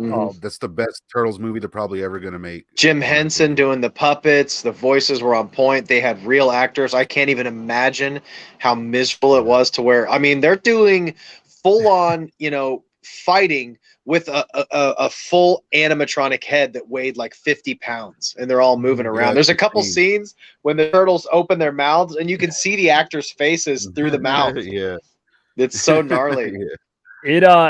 This one, and I'll even say part 2, they hold up really well. I watched them recently, and I'm like, man, this original Turtles movie is like unmatched. Like it's still, I have the poster right here. So again, it goes back to there's another Feldman movie I have on my wall, right? Like he was just my whole childhood, and that's what's so cool about kind of talking to him here. But now I think he's going through a lot of issues here, like in his career as far as substance abuse. So I don't know if that's why he was doing the voiceover. I don't know. But the next big movie that he had was, I think we talked about it briefly earlier, Edge of Honor. And this is the one with Salinger in it. See, I've never seen this one. Now, I watched it many, many years ago, but I don't remember a lot about it. Staunch, do you recall this one much? Yeah, I mean, I don't remember too much specifics about it. I remember it was it's a pretty cool little action movie. Has like some survivalist type vibes in there. The interesting thing about Edge of Honor is that there's a full-length feature documentary about the making of that movie that was never released for whatever reason. Now you can find some stills and whatnot. Apparently the making of that movie was interesting enough to warrant a documentary about it. I never found out why. And like Edge of Honors, I think that's one of his first actually like obscure movies. Like that was the first one that like, so okay, this is kind of on this other tier, you know what I mean, of film. Yeah. Like that one never got another re-release. I don't even know if that thing's on DVD or not. I don't know.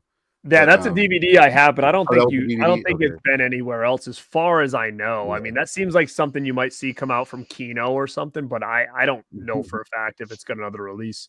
But again, it's Salinger and him, so that's why I was wondering if there was anything going on there, because I mean that's in just a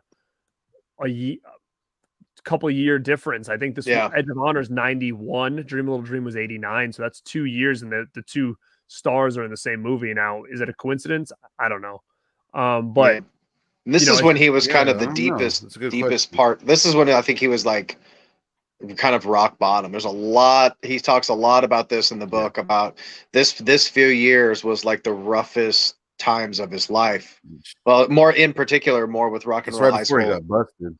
Yeah, multiple Yeah. multiple times, and now we're getting into the spot. I mean, this is The you made a 90s whole were you a made a whole tough, documentary about that. yeah, the 90s were a tough ride, I think. Yeah. And yeah, I'll let you Yeah, talk about man. this next one. And that is Rock and Roll High School Forever. This is the version I have. It's like a 2-pack. Oh yeah. Is this the only way it came out, Oh or fuck did it have yeah, a Southeast. single release? I never On saw DVD, it got released on its own. It's very cheap looking. It's out Yeah. there. I'm not sure who put it out. Just some shitty little company. Probably not even a trailer. Or nothing I on can't wait to hear everything you want to say about this movie, Staunch, because I love Rock and Roll High School Forever. So I think that's kind of how I probably met you, Staunch, through talking I think about. so. Yeah, probably. I was like, Yeah, that's holy how I shit. ran into it. There's one other person That's on how I this got. planet who has seen Yeah, fucking Rock and Roll High School dude. and is Yeah, obsessed with it. Because for I real. remember watching this back in the day. My parents like did not like all the dumb shit that I watched, and I used to watch Rock and Roll High School like every time it was on. He's like, "Why are you watching that Yeah. stupid fucking movie with that Michael Jackson kid?" Because when you're a little bit older, you see these actors, and it's like, oh, my dad was a lot older and saw his whole career. I was too young for it. And he's like, why is he acting like Michael Jackson now? That's so weird. And I'm like, I don't know, but it's fucking awesome. Hell yes, dude. I love this. Like, to me, this when I first saw this, like, it used to be on repeat.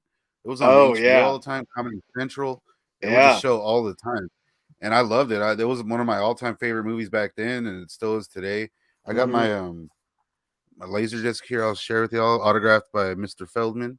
Hell yeah. And I have actually another copy of this laser disc. So, fucking Garrett, if you're willing to trade for that Funko, I got you on a laser disc, my man. I'll see what I got. Hell yeah.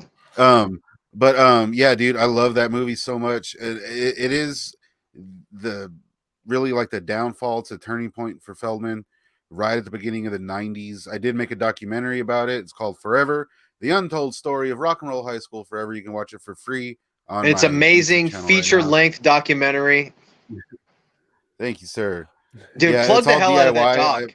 Yeah, You dude, did an go for it. incredible job on that documentary, man. Thanks, man. Won I awards. really, It's amazing. yeah. I so much appreciate hearing kind words about it because it was a big undertaking, man. I remember, like, that was one of my dreams. I was like, one day I want to make a documentary about that movie because I saw that it was getting done, like with best worst movie and I think the Richard Stanley, the one about Island Dr. Moreau, like all those behind the scenes documentary.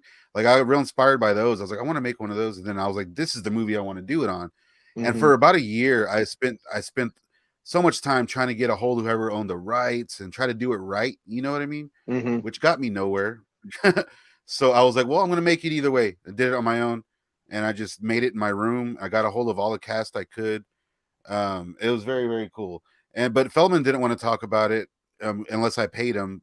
But Feldman doesn't really like people talking about this kind of stuff. I feel like, because this really was a bad moment in time for him. As much as he does like the movie and whatnot, he was just off the rails here, man. There's parts in this movie where you can see the brown rings of heroin under his nose. You watch the documentary, you'll hear all about this, but just real quick, he was just a little erratic. As professional as he was, it's just hard to be professional when you're slumping around on heroin, you know what I mean? And I think the best thing that could have happened was that he did get busted at that time, because he probably wouldn't have made it much further. I think it was something like 12 bags of heroin he got busted with in his car, West Hollywood, banging, like, pulled over trying to get past a fence or something. A cop stopped him, and that was that, man. He should have, anyone else would have got a lot of time. I guess, him being Feldman, he got a little pass, but luckily he basically cleaned his act up, I feel, around that time after that. Yeah. But that's coming up next. The story of his arrest, he tells in great detail, man, about the cops being a dick to him. Dude. What movie were you in? You know, and just harassing him and treating him like a Hollywood douchebag. Now, what year did that happen with the arrest? Was that during this movie? Was it after this? Do you guys know exactly? It was during the filming. Yeah, during the filming. So I think it was 1990, like late 90. Actually, you know what?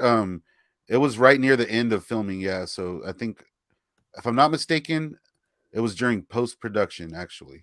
Yeah. Well, what's funny is I remember as clear as day at my house as a kid, my mother watching the news, and I'm in the kitchen and she goes, "You know that Corey Feldman guy you like?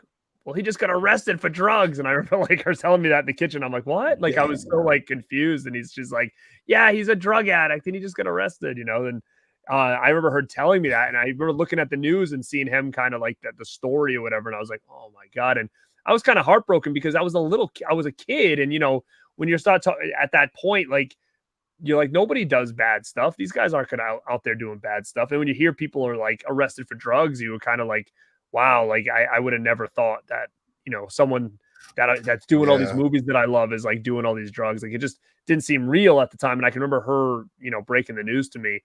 So I don't know exactly what happened here.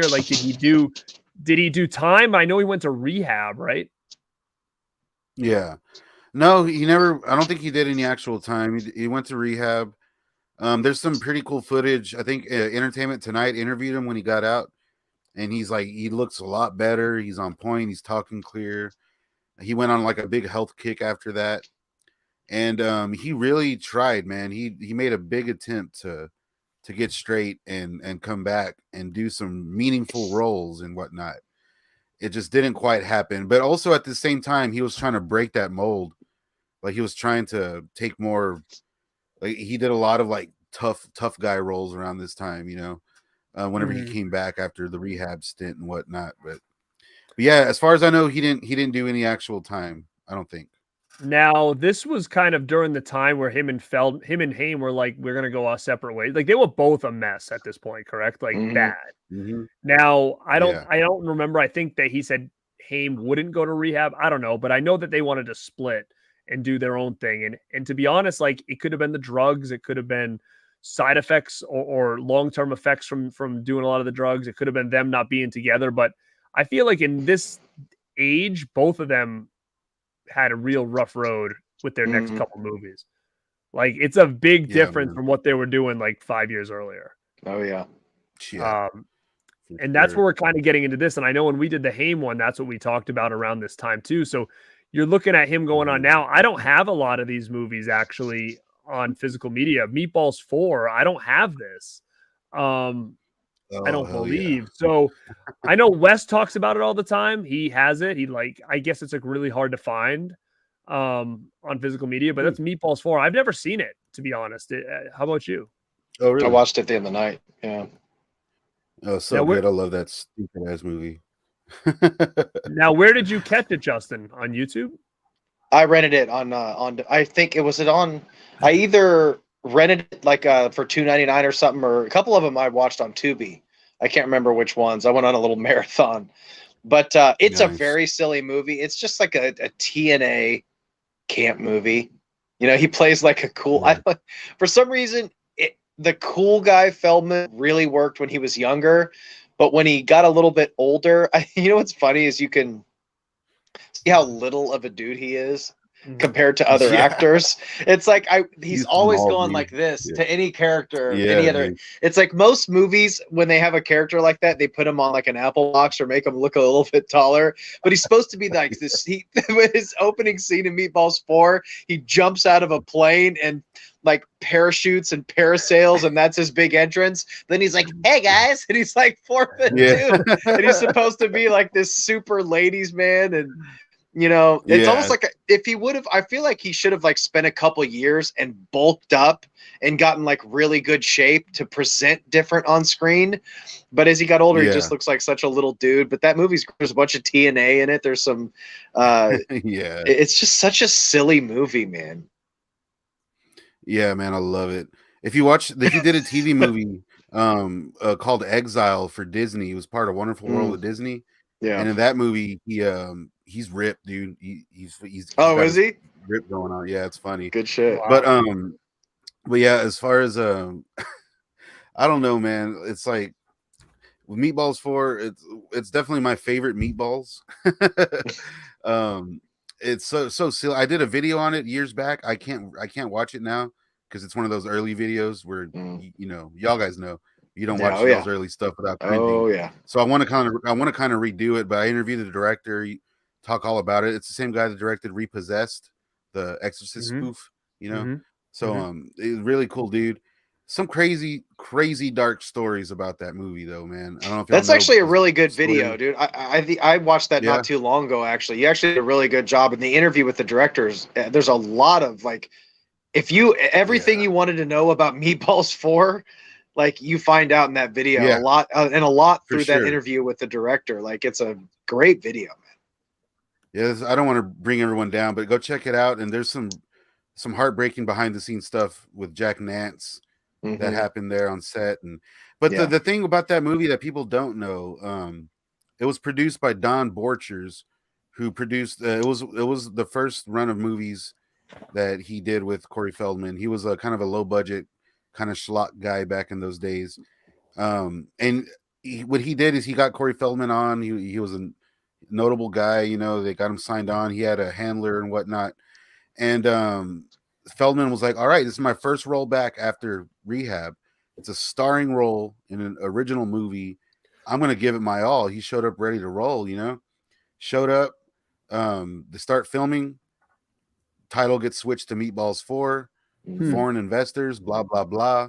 The whole thing gets run down there. Basically, Feldman got pretty angry that he got tricked into being into a part 4 of a trilogy of a series of films that he had no intention of doing. You know, not what you want to do when you get out of rehab, I guess, is being a Meatball sequel. I don't know.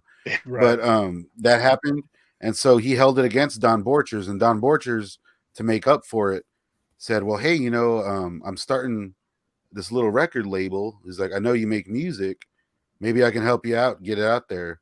And so Don Borchers produced the first run of Corey Feldman's first album as a favor, as like a sorry for the Meatballs 4 thing. That's kind of how all that jumped off. Yeah, so it's pretty crazy. That's pretty cool. I had no idea about that. Well, I mean, I love that movie, man. The next one that we're going to talk about, I don't think it has anything besides a VHS. I've never seen it. I actually, when I knew we were doing the show, I actually bought the VHS, but it hasn't got to me yet. And that's called Round Trip to Heaven. Now, I don't know if you guys have anything on this one. It's not one I've ever seen, but I got the VHS really cheap. So I was like, you know what? It's the only way to get it. I'll add it to my collection. So got nothing on it. So how about you guys? Anything? Never seen that one. It was like I think there's another good big cast member in there, because it's like he was like sitting on a car and he looked like he had like a suit on or something like that. Yeah, it's Zach Galligan. That's what it was. Yeah, Zach Galligan. Yes. Reuniting Zach Galligan and Feldman. That's why it's a very strange movie because and it's funny, if Jake were here, he'd probably tell the story. But Jake told me a funny story about how Zach Galligan was kind of like fuck that, like I'm the main guy, I'm the main star here, I'm the lead actor, like you're still Corey Feldman, you're still that little kid, you know, because apparently Zach Galligan's kind of a douche, and there's plenty of stories out there. I don't know if y'all ever looked into that, but interesting thing here is that okay, I never got to. I just heard so many stories about. I was never a big Zach Galligan guy. But they work together again later. They do one more movie together, him and Feldman. But the interesting thing here with Round Trip to Heaven is that around the same time, this is when Hamster did Dream Machine, and they're very similar movies. Like you get teamed up with someone else. It's like, oh, you're not gonna do two Corey shit. All right, we're putting you with Zach Galligan. You're not gonna do two Corey shit. We're putting you with Evan Richards, and y'all are both gonna be in another car movie that involves a car, you know what I mean? Y'all are both gonna it's gonna be kind of schlocky, and this is like the second film in a row with like TNA, and it's the we're in the TNA era Dog right here, man. It's kicking off. Now, What's it's interesting funny about because- the Evan Richards thing is back in Rock and Roll High School, and you cover this in the documentary, which you kind of debunk this in the documentary. I still don't know if I believe what they're saying, because I think they tried to make Evan Richards look like Corey Haim. I don't give a fuck what they say. They styled him. He looks like Dinger a lot. Dude, look, dude, it's they wanted him to. I don't know. Maybe it was just a coincidence. They were like, he just dyed his hair. He just happened to look identical to Corey Haim. Like, it's like the director said that, but hey, you know, anyone, the director doesn't know everything, you know. Right. Could have. Yeah. So I didn't know that Haim did a. I didn't know that Haim did a movie with him. I didn't know that. Oh yeah. There was plenty of actors that worked with both Corys. It's so weird. Like it happened a lot. I'll try to keep mentioning it. I think I missed a few of them there. Yeah, that's interesting. I didn't know that. That guy's a great actor. I love seeing that shit. He's so good in Rock and Roll High School. Yeah, man, for real, he is. Evan's cool, man. I still talk to him. He didn't want to be interviewed in my documentary, but he hung out the whole time. He was sending me like, you know, his thoughts. He was sending me like ideas. Whenever the premiere happened for my doc, he was like, dude, I hope you have a good one. Like, let me know how it goes. He tells me happy birthday. Evan's cool as hell. Does he still act? Yeah, actually he's a director now. He just put his latest movie in it's doing the film fest circuit and whatnot. So you can look him up on Facebook and whatnot, tell him hi. He's a cool ass dude. And you can watch some of his short films online as well. They're really cool. And it's a bummer. He just wasn't interested in talking about that area of his career, that particular movie or whatever. Yeah, he's such a nice guy. He does not want to like fuel any negative fire. You know, that's cool. All. Like at all. Like I kind of upset him. I remember because I did a video on the Bill and Ted TV show. Oh yeah, and he was, of course, he's in it. And I mean, there was a quote. Someone put up a newspaper article from Starlog. And it's like paragraph, it's long, and apparently it's completely fake. And I quoted that entire thing, and it kind of made him angry. I was like, "Oh shit, I got to go fix this." So, but you know, Evan's my homie. So yeah, sorry to go on a tangent there. Well, you know what's funny is you wonder the person that did this movie were like, "Oh, you know what? He's not doing stuff with Corey anymore. Let's get him and Galligan back together, and like maybe that'll be something." Like, do you think they were trying to cash in on the Gremlins fame with those two guys, like? Being back together again, you know, like yeah, it's just kind of interesting. And and Brian Goes Blue made a good point. He said Galligan actually introduced Feldman before he came on stage at the concert that he was at last week, and he said Galligan's always been kind of nice to him. But and then Dennis Weaver said Zach was paid to do that intro. I don't know. I don't know if they're still friends or not. I have no idea, but I was actually on a stream the other day with Michael Ray Bauer, who played Donkey Lips. Oh, hell, Donkey Lips. Yeah, so he said that you know, he talks to Corey, not recently, but he was saying that Corey wanted him to participate in his documentary about what went on in Hollywood back in the day, because he goes, I was at all those clubs because I was around that age with all those guys that were like hanging around like that Soda Pop Club and stuff like that. But he said, I didn't see anything weird go down personally, so I didn't want to be in the documentary. But it's just interesting to kind of see like everybody was intertwined, you know, all these actors. It's so interesting. What's up? No, go ahead, Staunch. Oh no, I was just saying I was trying to get a hold of Michael Bauer for years before I gave up. Oh, really? He seems like he'd be pretty easy to get a hold of. Yeah, responded, man. I see him online. He does his thing, but he just never responded to me. I don't know what the hell. He was in this great movie called The Willies. I don't know if you saw that. I talked to him about that. I was like, dude, if I send you a Willies poster, will you sign it? He's like, yeah. I'm like, all right, man, I'm gonna do it. I made a whole video about it. I wanted to interview him for it, and like nothing, dead silence. Whatever. Really? It is what the it is. Dude, Where's My Car too? He had a nice little run. I think he had a rough go at it, man. I was following his YouTube channel for a while, and he's been through some tough times. So I'm glad to. I didn't catch that stream, but I need to catch that and see what he's up to. He's real good friends with Brendan.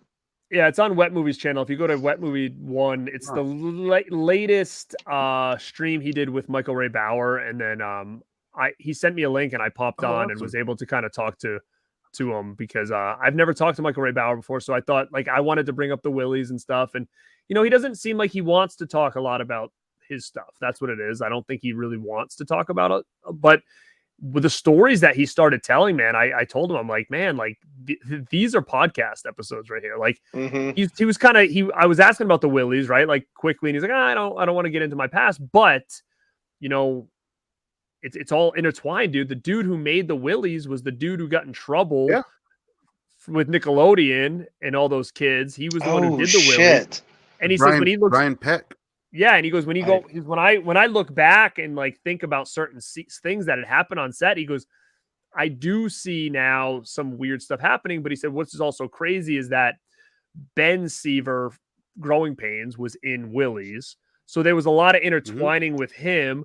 And he said that it was weird because DiCaprio was on Growing Pains at the time, and then Michael Ray Bauer said, and then Michael Ray Bauer went to acting school with DiCaprio at the same time. So it was just like a lot of worlds like combined, like intertwining at the time. And I'm like, man, like you've got a lot of cool stories to tell. You went to acting school with DiCaprio, like you guys were in the same class. And he's like, yeah. And I'm like, that's a lot of meat there. I'm sure people would love to hear like a young DiCaprio and you guys in the same class. And he was telling some good stories, man. And yeah, man, you know, he's probably got a lot of good ones to tell. But yeah, it's just funny how everything kind of intertwined. Just real quick, I did a video about the Willies a while back. I recently kind of put a little redux out called Kirk Cameron's horror movie, because in the Willies it ties directly into Growing Pains with Gordy Belcher. He's having that nightmare, and like he's watching Growing Pains, and like they're in character on set of the Growing Pains, and Kirk Cameron turns to the camera and says Gordy Belcher, and he tries feeding him flies, and it's like the ties between pedophilia and Growing Pains, and like and Doug Benson's in that movie and as a zombie, and Doug Benson was also a zombie in Return of the Living Dead. That's with Brian Peck. So it's like this whole weird, It is. No, I mean, you're right. It is. It's It's rampant, dude. It's crazy. Yeah, he was saying the same thing. Very He weird. said it was that those two movies were very intertwined. The Growing Pains and show and Willies. So I'm gonna check out your thing on that because I'm really interested in it. It would have been cool to have him talk about it because he basically talked about that on the stream. So if you guys go check it out, he actually kind of goes through that a little bit, which is Definitely interesting. gonna go check that out. Oh yeah. So we're into the early 90s. So the next one is Loaded Weapon 1. Never seen it. National Lampoons. What did you guys have to say about it? Anything? Oh, you never seen it? I've never seen that one. That's like a legit comedy by the. Man. Is it the Zucker guys, or one of those Zucker style movies that were just popping off back in the day? Kind of. It's definitely like the best National Lampoon movie, if you ask me. Like in my opinion, that's like one of their actual productions. They didn't just like buy some movie, you know. But and it's one of Samuel Jackson's very first big roles. Kills it. You don't think of him being funny. He's that is funny him, in this movie. Yeah, if y'all haven't seen this, y'all definitely have to see it immediately. It's such a good spoof. Wall to wall laughs. Emilio Estevez, maybe one of his best roles. That cast is insane. Tim Curry. Yeah, Whoopi Goldberg, Tim Curry. William Shatner, Feldman, John Lovitz, Dennis Leary, John Lovitz. Yeah, and Feldman has a really, really small part. He plays a street cop, and they're downstairs, and they all have their guns aimed at an upstairs building while Sam Jackson's yelling, and then a cop shoots. He turns around. Who did that? And it's Feldman standing there with his gun, like, oh, it was me. Sorry, you know. And he goes, like, give it back to me. He's like, you can have it at the end of the day. And he takes his gun away. He's like, oh. And then that's it. That's all that happens. And it's kind of funny because he's playing like a silly cop, and later he did Busted, you know. Yeah, so it's like it all comes. But that was Busted. It. I remember being a kid and like, holy shit, that's Corey Feldman. You know, it was so cool. One of his few little cameos because he did that again later. It's weird. Can you guys hear me? Okay. Yeah. Okay. Yes, sir. I just want to make sure. I just switch on my headphones because these things die after like 2 hours for some reason. Yeah. But yeah, so that's what you guys have about Loaded Weapon. Yeah, dude, you definitely got to see that. I highly recommend that flick. It's so good. Hold up.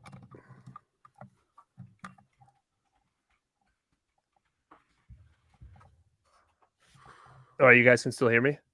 Absolutely, crystal clear. Yes, sir. And it like Feldman would be involved later with National Lampoon in a much lesser movie. We'll get to that later. Oh yeah, South Beach Academy, that baby. movie too. Or is it Last Resort? I'm telling you, Last Resort. Yeah, that's what it was. I love all of his schlock, man. I'm telling you, this is my shit. I love it. He did plenty of it. Yeah, I know, dude. And then, back in the day, like, all right, so I would watch all these movies. Like I said, on. I remember USA Up All Night. I remember staying up all night on Christmas one night, and they did a double feature of South Beach Academy and Meatballs 4 on USA. So all the good stuff was cut out, you know. Yeah. But I remember like being up late night, and I knew these are movies I shouldn't be watching, and I knew who Corey Feldman was. Those memories as a young kid burned in your head, man. It's insane. Oh hell yeah! What do you have? Do you guys have anything to say about the next one? I have this, and I don't think I've ever watched it. Step Monster, and I think this is getting a new release. I think I saw someone's putting it out. Do you guys know this one? Is that Amy Dolan's? Yeah, this is Step Monster. Who the fuck is in Step Monster? It's right here. It's Step Monster is one I'm not too familiar with. Alan Thicke, Robin Reichard, George Gaines, Amy Dolan's. Yeah, Amy. Damn, Dolan's, I want to watch this just for Amy Dolan's. Okay. So yeah, I have it. I don't think I've ever watched it. Yeah, it's all right. I remember it's like one of those flicks, man. It's pretty by the numbers from what I remember. Feldman doesn't have much to do in it. I think he's like a best friend, some kind of side. His character's named Flem, the sidekick Flem. I didn't get to rewatch this. Yeah, I did not get to rewatch this one, unfortunately. Yeah, I'm gonna have to probably check it out because I don't know why I've never seen it and I owned it. But then we move on to Peter goes back to The Voice, Donatello, Teenage Mutant Ninja Turtles 3. I hate this movie, but it was cool to see him. I've never watched it, man. Even as a kid, I was like, this shit looks weird. I don't know, man. It is weird, man. It's really weird. Yeah. And there's something so funny because there's a scene in this where he goes, what are you expecting? The Addams Family? And there's a scene in Dream a Little Dream where he says the exact same thing. What were you expecting, Freddy Krueger? And it's like, yeah, that is weird. Yeah, it's the same line, except I never noticed in Dream a Little Dream he says Freddy Krueger, and in this he says Addams Family. But it's like the way he says it, I'm like, says it exactly the same. Yeah. You know what's kind of ironic too is that Namrock from Rock and Roll High School Forever, he is doing the stunts in Donatello's suit. When you see backflips or high kicks, that's Namrock. Yeah, Namrock. in parts 1 and 3, 1, 2, and 3 actually. So you get Feldman voicing Namrock in a turtle suit. It's crazy. That is crazy, man. Worlds collide. This is not my pee. Yeah. Mid-level media. Ken asks who's putting out. I don't know who's putting out Step Monster. For some reason, I feel like I recently just saw that being advertised. I don't know if maybe I'm dreaming, but I thought I saw that was coming Step out. Monster. Oh, real quick, someone mentioned 7 Deadly Sins in the comments. Hell yes. Okay. I've never seen that either. Man, Andrew Dice Clay has a bunch of movies in the 80s that I haven't seen. I fucking love Dyson. I haven't seen any of his movies. Dude, hell yes. Yeah, but the thing about Turtles 3, it did a thing that a lot of sequels did that just kind of took me out, where they changed the location to, like, movies always had to go somewhere else for an installment, and it took it out of the world that I didn't want to see the Turtles anywhere else but in the city. So that's the same reason I never watched, like, Back to the Future 3 when they go to, like, West, or, you know, Teenage Mutant Ninja Turtles 3 where they go to Japan or whatever. It's like, no, I want them in the city eating pizza under the fucking sewer. What do you, like, you know? And it wasn't Jim Henson doing the animatronics anymore either, so they look kind of funky. And yeah, this one look like shit, man. Yeah. Well, you're right. You know what I mean? Because I sent you a link, and this is probably one of the funniest videos I've ever seen. Was Angry Video Game Nerd James Rolfe did a whole retrospective on Turtles 3, and he goes through like why he didn't like it and stuff, and he makes a great point, and that's exactly it is. If you're a kid and all of a sudden you Turtles 2 ends and you're like, oh my God, Turtles 3 is being announced. Like, where could they go? Are we going to see Krang? Are we going to see,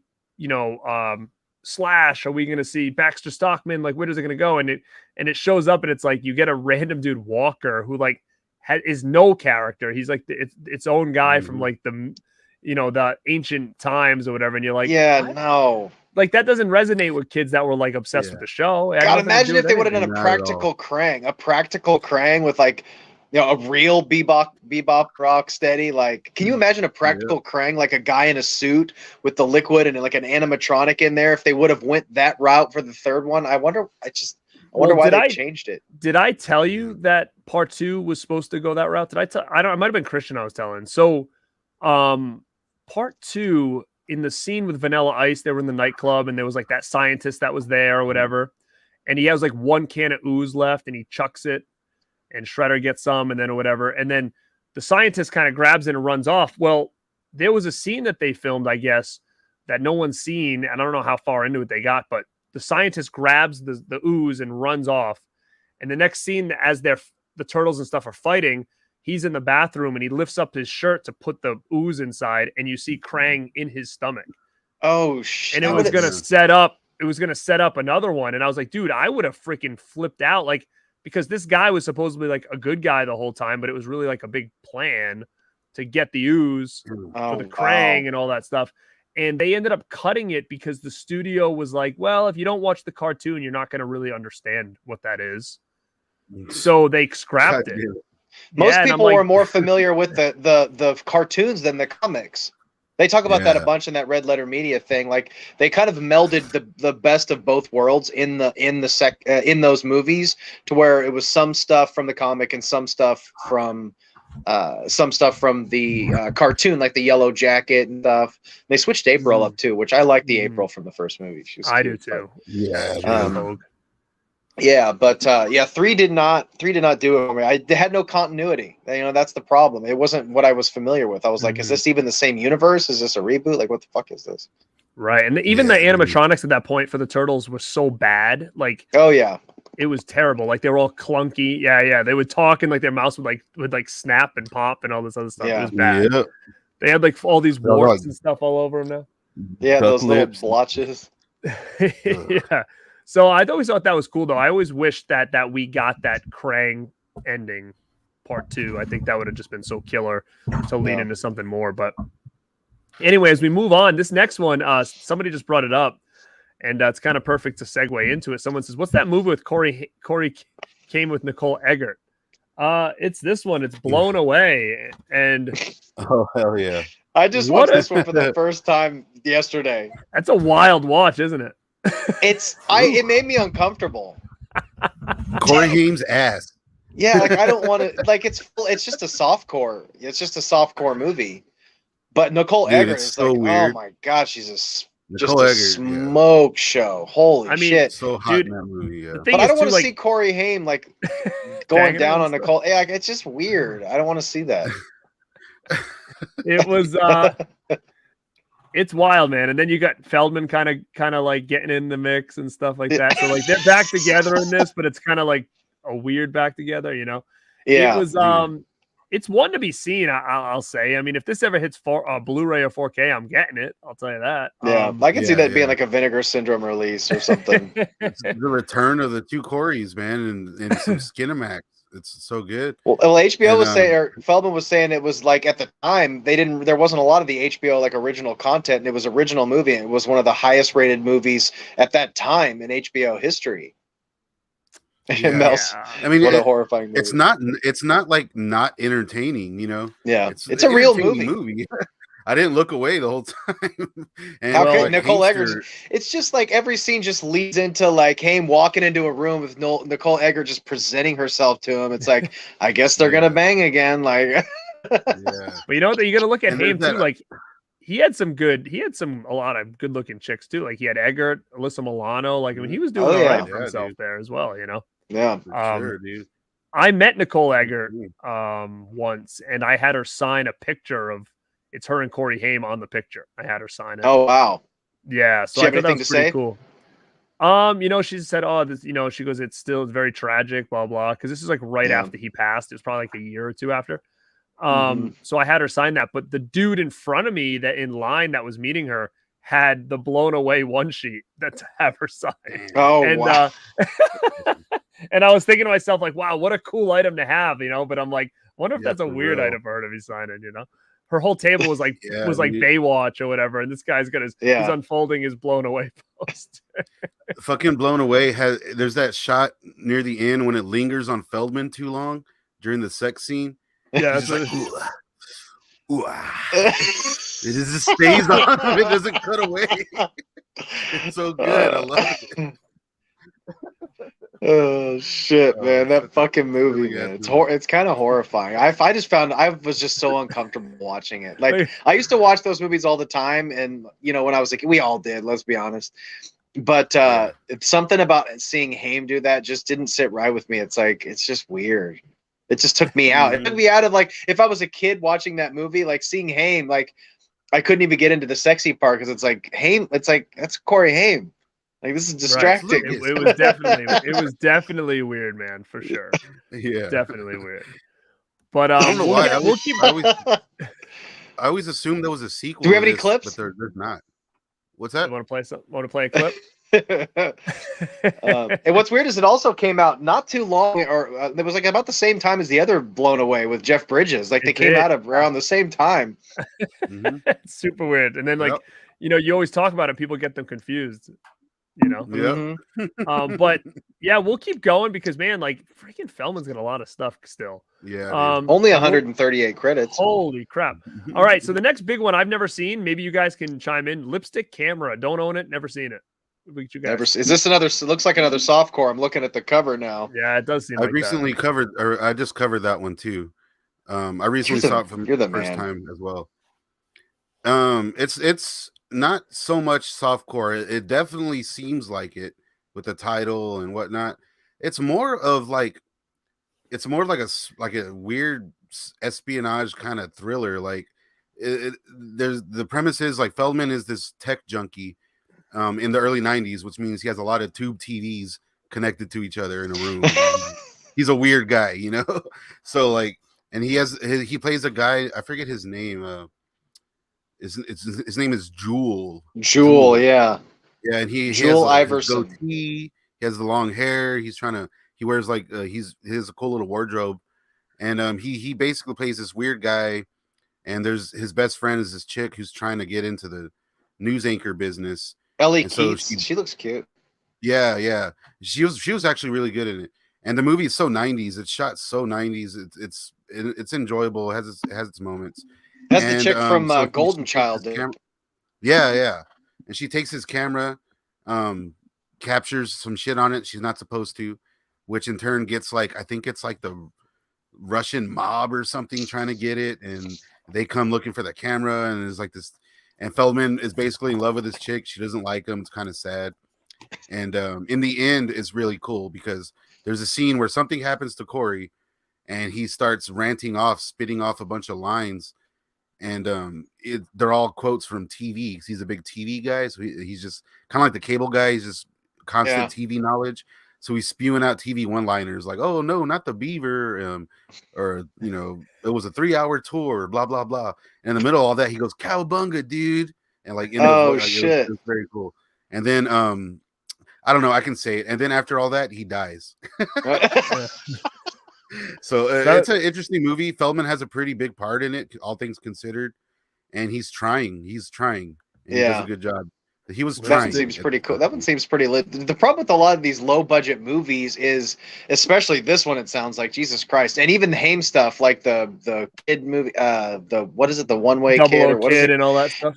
Yeah, all those they had like 50 cents for a budget, but the stories were so ambitious. It's like, why are you putting this much plot with spies and espionage and Russians? It's like, you have $5 to make a movie. You have to pay just focus on the characters because this shit is just getting crazy. And you can watch my review on Lipstick Camera. I basically cover the whole thing. I put it out a few days ago. So nice. Yeah, definitely check that out. All right, so as we move on, I have this one too, but again, it's one of those other ones like National Lampoon's Last Resort. Yeah. Get the Haim and the Feldog back together. So this is the beginning of that 3-picture deal when they both they finally, I forget the company, but they got them talked to them to do. I think I'm right about that. I think I remember that from the book, how they signed a 3-picture deal for the both of them, but the movies ended up not being fantastic. Okay. Yeah, because the next I one don't remember that detail. You're probably right. I do remember that, and I think the next one we'll get into in a little bit, as well as one of the ones that they needed to do, I think. But yeah, I mean, I don't remember a lot about this, to be quite honest with you. I really don't. That's I've one probably seen it once. Ultra low budget. They said I finished up the book when they talked about that today, and they walked on the set and they thought it was National Lampoon's. They were like, "Oh shit, this is gonna be fantastic." But that's when at the same thing with that company switching hands, and they got there and they were like, "Oh fuck, this thing's gonna be a piece of shit." Yeah, dude. National Lampoon was going through a lot of shit at the time. The guy who owned National Lampoon actually went to prison shortly after this for some shady shit. So this flick was basically made, I'm assuming, to appease some overseas investors or something. I don't know. Yeah. But all that being said, there's still plenty of charm in this movie. Mm-hmm. It is pretty hard to get through, though, if I'm being totally honest. But there's so much stupid shit in it, and it's just so much fun to see. Corey Haim's basically checked out in this flick, but he's still fun to watch. And Feldman, you can tell, is still trying, man. Yeah. He even got a song on the soundtrack, and of course he did. I'm sure they would have gone the extra mile to promote if it were an option. The weird thing is, I have this poster here, and it's advertising Island Madness sweepstakes. I've always wondered who won. Yeah, who the fuck won that? The one person that on entered VHS. it. Yeah, on the VHS tape, the intro they do a commercial hey, you can hang with us at this island or whatever. Would you have to send in the UPC or something, or call a 1-900 line or something? I think Jake was the winner. I think it was a number. Yeah, right. No, dude, even Jake, I told Jake, I was like, dude, our next documentary, man, we need to find out who the hell won this. Oh yeah, that'd be friggin' hilarious to find out. He's got pictures of them hanging out and shit. That'd be so funny. This was the first one of his fever dream type movies. I feel they get weird after. Well, you know what's weird is the next one he was in, and for some reason I feel like this was a big movie. I don't even own this movie, and I don't even know if I've seen it, but it was that movie Maverick with that movie's Mel awesome. Gibson. Yeah, I remember when that was in theaters and everything. So I mean, for him to have a role, it's a small role. He was played a bank robber or something. But that movie rules. I've never seen it, man. I don't even have it. Definitely check it out. It's really. I'm gonna try to track it down. It's one of Mel Gibson's best roles, man. He kills it in that movie. I don't remember. Is it on Blu-ray? Because I feel like I see that DVD at all my different thrift stores all the time. So maybe I'll just grab it. It's really good. Meg Foster too. I think it's Meg Foster. Yeah, she's really good in this. And it's Richard Donner. That's why Feldman has a cameo. Oh, yeah. So this is another one of his little cameos. He has one line. He's a bank robber, and it's 4 of them, and it's the bank robbers. They're led by Danny Glover, and so Danny Glover, and of course Mel Brooks, Mel Gibson. Yeah. They have a scene where they look at each other like, huh? Nah, as a reference to the Lethal Weapon movies. But Feldman, he just runs in there, give me the money, blah, blah, blah, takes his mask off, says something, and then that's it. It's really cool to see him pop up and act alongside Danny Glover and fucking Mel Gibson. What's interesting? A lot of those directors, they since they worked with him when he was a kid, they really had a fondness for him. I feel like all those directors really were fucking rooting for him so hard. Yeah, they would have never given him opportunities like that. Donner and Dante, they keep bringing him back even under bad conditions. Yeah, dude, it's crazy. They must have, like you said, they must have seen something in him and wanted him to get his shit back together and giving him opportunities and stuff. And it's kind of sad to see that it didn't amount to more, because I feel like Feldman was a big name, you know, and for at least me growing up, like I said, he was in everything back then. I still feel, and this is kind of an overreaching thing that's kind of like a more broad subject, but while we're talking about directors and stuff, I feel like Feldman is one of those actors that I feel like he just needs the right role. Like if he got like that Tarantino thing where a big director, like look what happened with Brendan Fraser.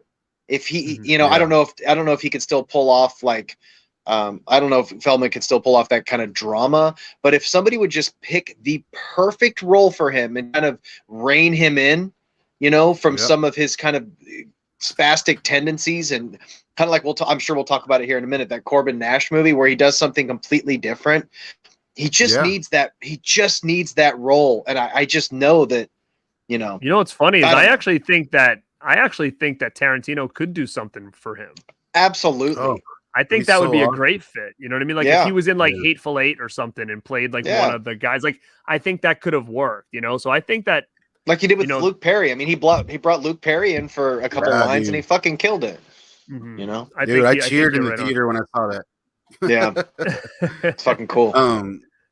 Yeah, man. It's like he could easily do that for Feldog. That would be so cool if that were ever to somehow happen. Because like you said, he just needs the right role, man.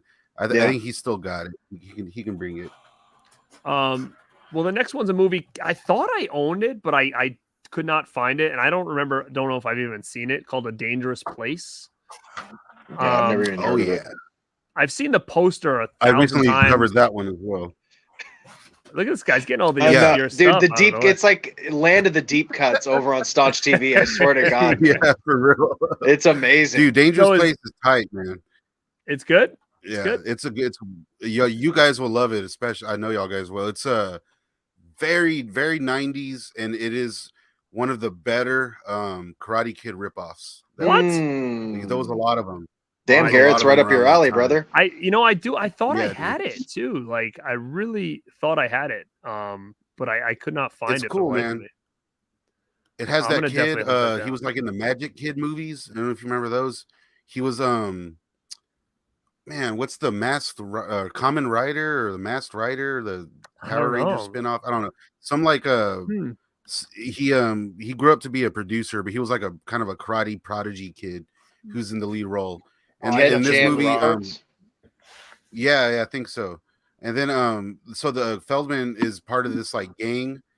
They're basically Cobra Kai, but they like steal shit too. You know what I mean? They're like, I need to find this movie. It's like Foot Clan or something. Yeah, dude. And so he's the leader. They're called the Scorpions. He's a badass. He has a goatee and he's kicking ass. And it's like you say, Feldman's like this tall, you know? Right. Feldman's a little guy and he's kicking ass. Like they have like fights on the beach. And then meanwhire, there's you winning me over, Staunch. Garrett's scorching shorts over there in his box. I'm getting excited over there. There's a straight-laced guy. He just said the Corys and Karate Kid in the same. Yeah, dude, exactly. And it's exactly like Karate Kid, but just lower budget and with like more action elements in it, if you will. Like the same shit happens. There's a good dojo, a bad dojo. There's like a Mr. Miyagi type guy, and then so. There's a group of brothers. The older brother gets involved with the gang and goes missing. So the kid goes and starts fucking with the bad. He becomes part of the Scorpions. So it's like they kind of take like all the best elements of Karate Kid 1, 2, and 3 and just kind of mix them in this weird cable movie. Like I gotta find it. It's so cool, man. It's an entertaining movie for sure. I highly recommend it. 10 out of 10.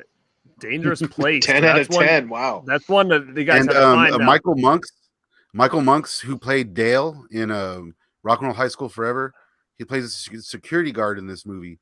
And he told me that on set, he told me that Feldman went up to him and told him like, "Hey man, I just want to apologize for all the shit I started on set at Rock and Roll High School Forever." That he was going through his 12 steps still, and like he was trying to make amends.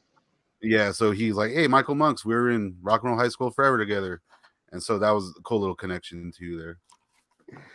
Well, we got that second, I think, movie that they needed to do together, and that was Dream a Little Dream, the sequel with Robin Lively. I've never seen it. I love Robin Lively. Dude. Oh no, yeah, man. Me too, man. Robin Lively. It's a weird movie, man. I mean, it's not awful. I mean, it's about like these, like, it's weird. It's like these sunglasses that. Oh yeah, maybe I have seen that one.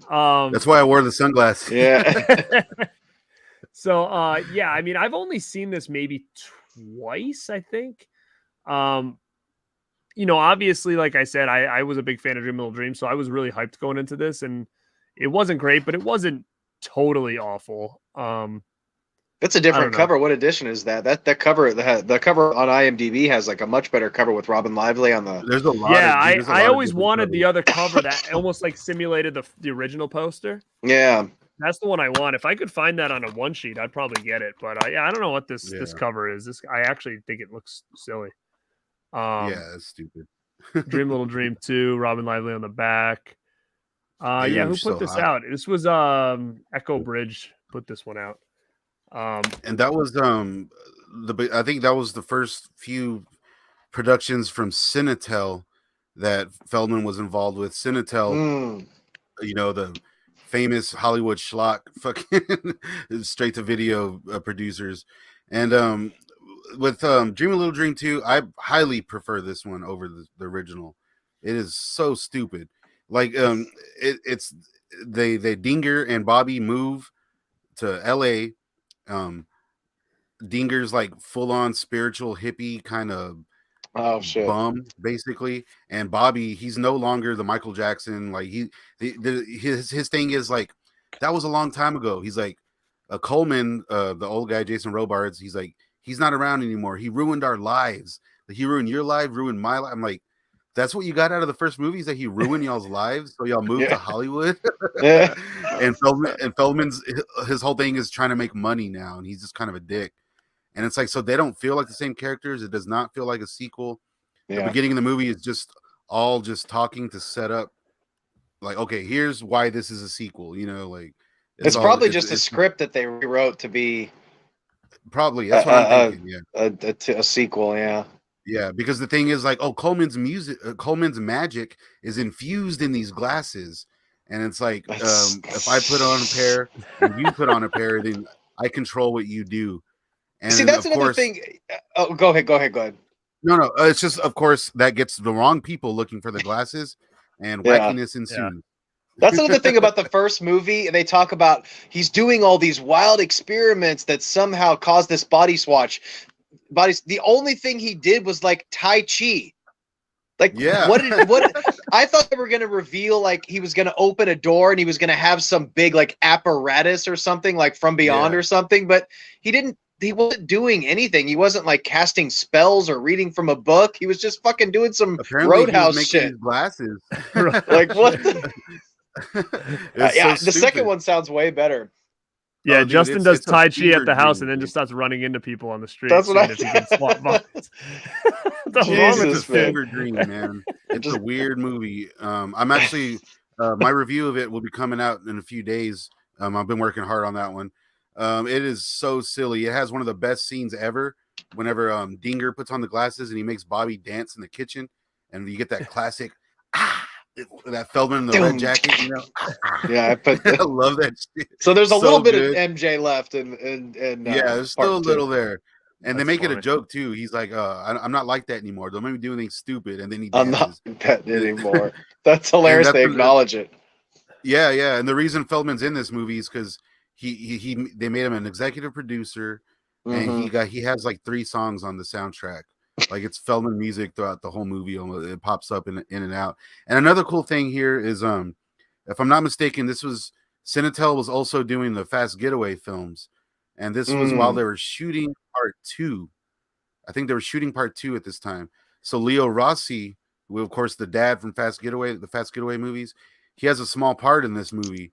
And if you look, he's wearing the exact same wardrobe. Like, it's like that's awesome. That's cool, man. Yeah. So. And it's a very strange movie. Robin Lively is so hot in it. Robin Lively was in Corey Haim's TV show Roomies, so that's another. She worked with both Corys here as well. Did they date cool too? And Lively and Haim, did they date? I think Haimster and Robin Lively. Yeah, I think. Yeah, I thought so too. Yeah, and she still looks great. She was in Cobra Kai. She still looks fantastic. Yeah, no, I'm a huge fan of Robin Lively, and it was this movie right here that did it for me. I knew who she was, Teen Witch. You know, it wasn't Dream a Little Dream 2. I was like, damn, Teen Witch is fine. Got me turned on to redheads, man. Dude, I'm looking through and I'm like, holy crap! I hope you don't know all these movies because he's got so many still. Like, dude, this next one, I'll be quick, man. Okay, this next one I've never heard of. It's called Redline. I don't know if you know anything about that. Yes, I do. I'll be quick on that one. I know y'all guys probably haven't seen that one. No, I've never seen it. This one's actually pretty cool. It has Steve McQueen's son, and it's like a car movie. So it's like Steve McQueen's son, like the dude from Karate Kid. Chad McQueen. Steve McQueen, the car movie guy, you know, like the Golden Age actor. But his son was in Karate Kid. He was one of the Cobra Kai guys. Oh shit. Oh really? The blonde, right? No shit, I did not know that. He was in I did not know that. He was in Cobra Kai. That's cool. But no, it has him, and he's basically like he has to steal cars for the bad guy, and he has a time limit and whatnot, so forth. And John Michael Vincent's in it, and he right before the movie started, he got in a bad car accident, and they made it part of the script. But the thing is, he literally his face is fucked up. He's bruises, collapsed, like his shit's all messed up. He can barely talk, but he's in the whole movie, and it's because of a real accident. And Feldman again just plays like a crony. He's like the bad guy's like, you know, left-hand man who goes and tries to interfere. He wears the jacket again. That's cool, but he has a very small part in this movie. It's basically a glorified cameo. Yeah. Wow. I mean, it's pretty good that you've seen that. I've never heard of it. The next one, I thought I had this on DVD, but I could not find it for the life of me. And it's Voodoo. It's like a horror movie. Hell yes. I don't know why I don't. I swear I'm like, I know I have this, but I could not find it anywhere. I think it's on Tubi or something like that. It's one of those movies. A lot of these are on Tubi. Yeah, a lot of Feldman. Go to Tubi and type in Corey Feldman. It is a lot. Yeah. And this one's cool, man. It's the second movie with Don Borchers after Meatballs 4. Jack Nance is in this as well. It's a really cool, just like little college horror movie, like college cult, just nice little 90s slice of crap, you know, like it doesn't try to be too much. It's very enjoyable if you're a Feldman fan. You can tell the guy is trying. He's trying real hard to do something. And it's just one of those movies. Like, I don't know if y'all have ever seen that flick Little Witches? Yep. Okay, I've never seen is like that one. shot around the same time, same sets. Jack Nance is in it, everything. Another Don Borchers flick, very low budget. I do recommend Voodoo. Check it out if you I'm gonna have to get that one too, because I mean I'm gonna look again. I swore I had it, so I might just not be able to find it, but because my DVD shelf, the horror section is a shit show. So if I can't find it, I'll get it again. But you know, we're in the mid 90s now, and this is a big one for him. This is a real big one. It's the Bordello of Blood. I love that movie, man. Back to the studio. So back to you know what? Universal. It's crazy, and you know what? I haven't seen. I've seen this obviously, but I was always a Demon Knight guy, and I'm hearing a lot more people say that they like Bordello of Blood better, and this was on my list this week to go back and watch again because it's been a long while since I've seen it, and I haven't had a chance to go back and check this one out. But this one I did a whole retrospective on, like a whole behind the scenes deep dive. Oh, really? Yeah, I did it. Yeah, I did a deep dive on this one, and this is a great movie. But I think, and they mentioned this, I talked about it in the video, and then Feldman mentions it too. Dennis Miller was just a fucking prick dumbass who kind of tanked that movie. Yeah. They didn't even, the studio wanted him in that movie. And he was like, "You want me to do your stupid little fucking vampire movie? Well, I'll do it, but I'm gonna say my own lines. I'm gonna make my jokes. This is my movie now, basically."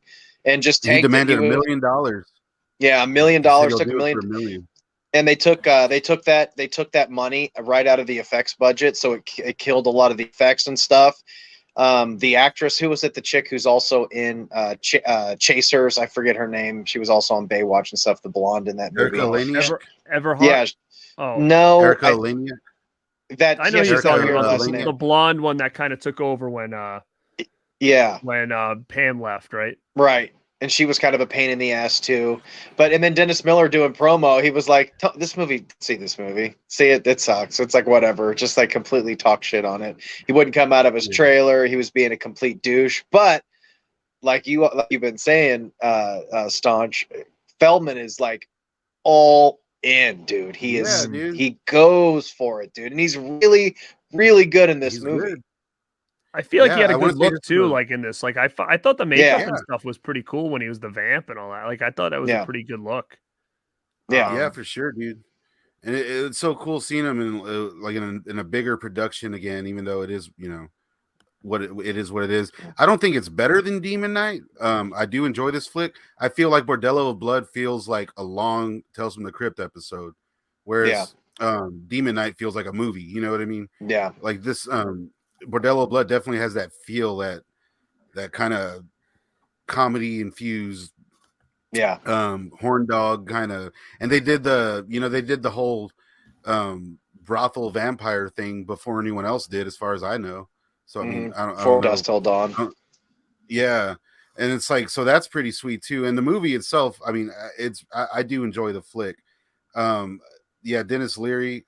That's an interesting story. There's the behind the scenes stuff's really cool to see how excited Feldman was and how everyone on the set was just a dick. And he's just like, what? Yeah. Like, what's going on here, man? Like, what we're in a fucking Universal picture. Like, I'm gonna rewatch this week, hopefully, because it's been a real long time. I saw Demon Knight in the theater. I didn't see this in the theater. Me too.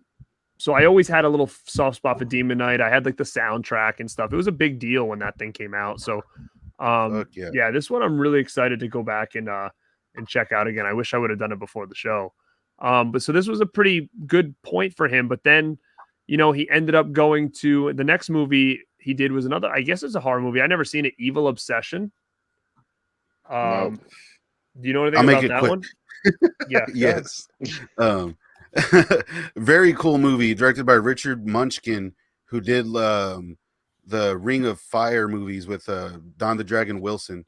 He's an old school director, cool ass dude. I actually interviewed him for my review, so you can go learn all about the movie there. But this one's really cool. Feldman is full on trying to break stereotype. He plays a psycho, creepy serial killer in this, and he is legit creepy. Like, you're watching and you get kind of uneasy because he's just such a fucking weirdo.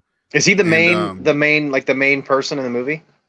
Yeah, he's in the whole movie. He's the whole movie's about a serial killer that kills models, so it's very nice. Skinemax as well. Nice.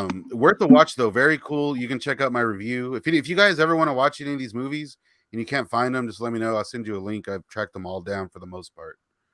Nice. That's skill, man. It's so funny that you just know all these movies. Like this one I have, and I don't think I've ever watched it, man.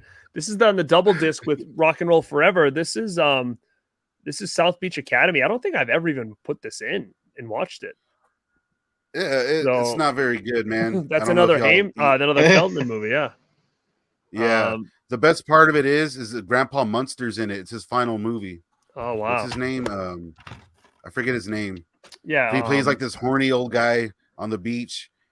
South Beach Academy is actually his, and he has like Feldman come out to help or something with a volleyball game or some stupid shit. This one is like one of the more unenjoyable movies of his. Like I get pretty much nothing out of it. Feldman is kind of phoning it in this one, if I'm being honest. Yeah. It's another one of those late night schlock movies that I didn't enjoy. You know what I mean? Right. But I'd say watch it because it is a starring role for him.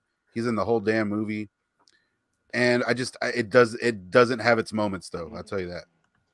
Well, then the next one is, I think, the third flick that I think Justin was talking about with him and Haim signed on for 3. Mm-hmm. And this is a little bit of a train wreck, and it's Busted. Oh, that's a rough watch, man. That's a tough one. Man. Yeah, this is their third picture they signed up for. I think it was This Dream, A Little Dream 2, and he directed this one. Yeah, yeah, dude, Busted is bad. It's like unwatchable. It is basically unwatchable.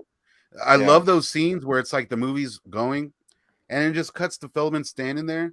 And then like naked chicks just pop up next to him and start showering. And he's just like, "Yep, I'm the director, you know. Yeah. I asked yeah, Jake it's about okay. that. I was like, dude, do you know anything about Busted? Because of course, when I first hung out with Jake, I was like, you ever talked to him about this? You ever talked to him about that? I was like, did you ever ask him about Busted?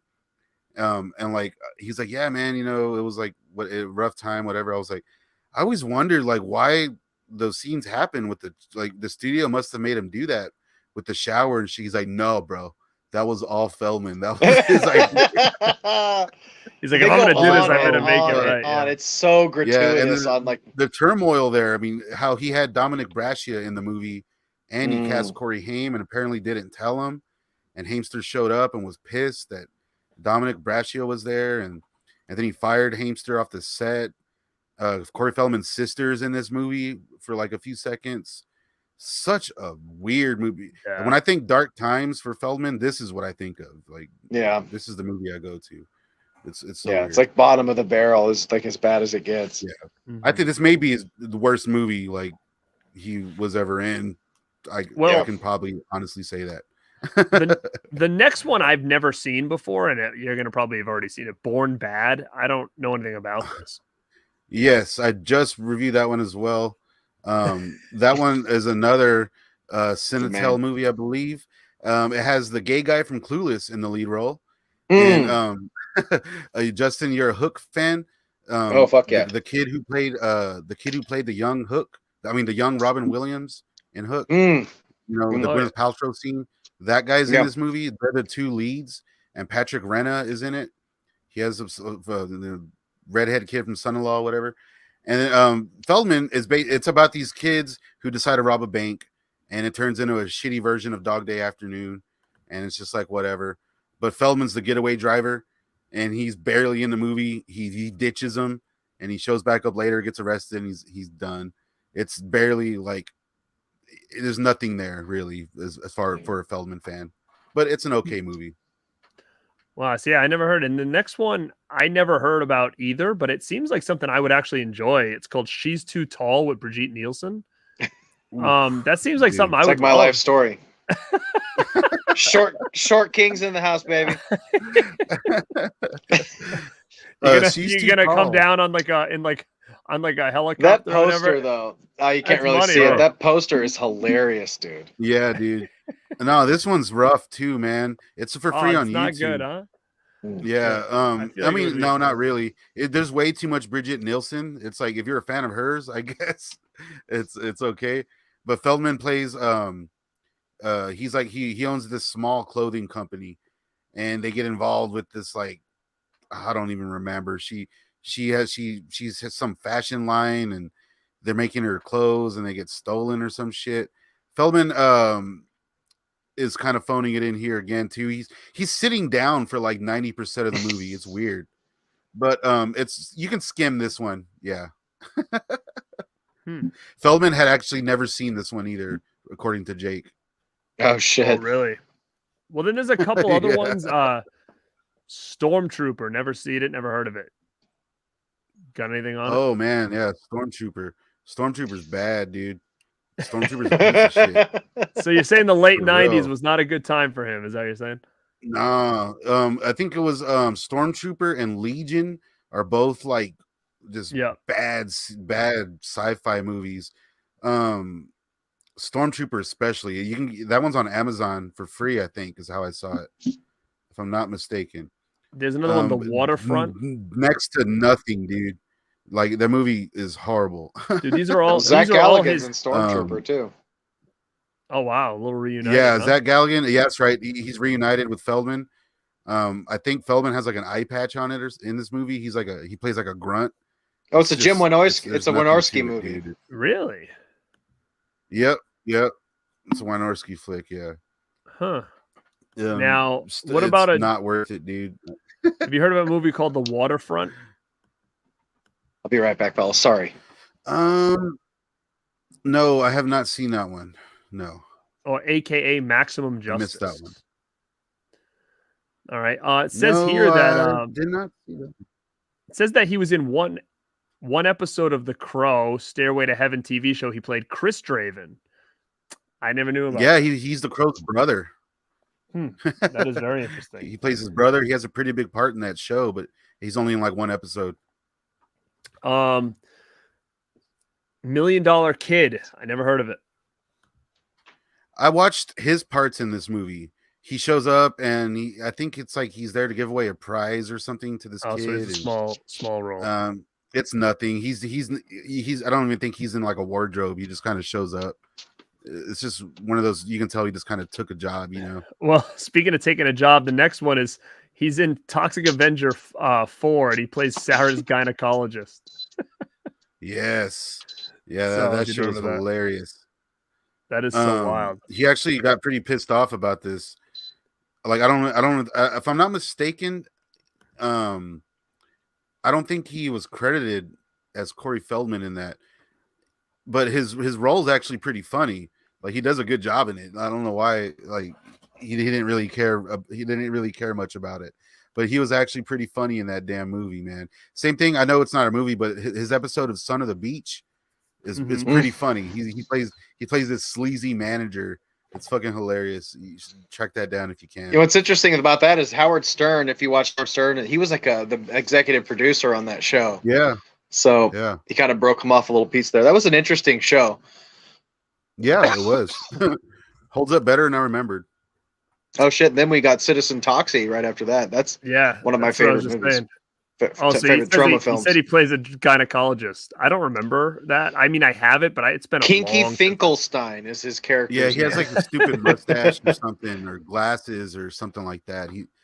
It's really quick part, but it's pretty funny. He does a good job.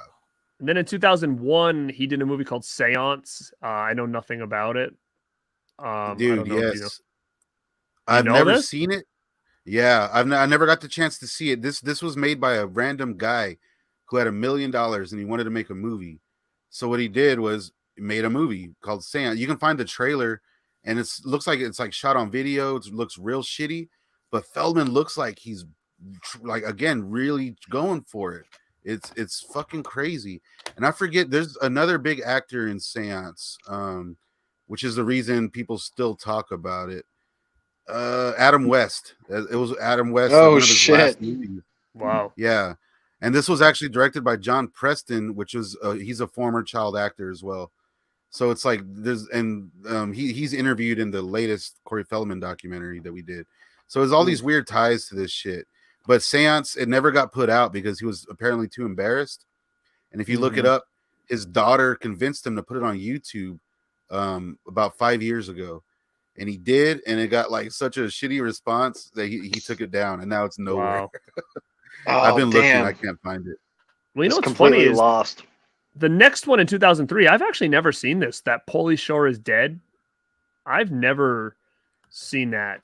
That's an interesting movie. That was like for something for Pauly Shore. Like Pauly Shore was going through a major career downswing too, and this was like the first thing he did to kind of come back and try to make his comeback. And I remember it being actually pretty interesting.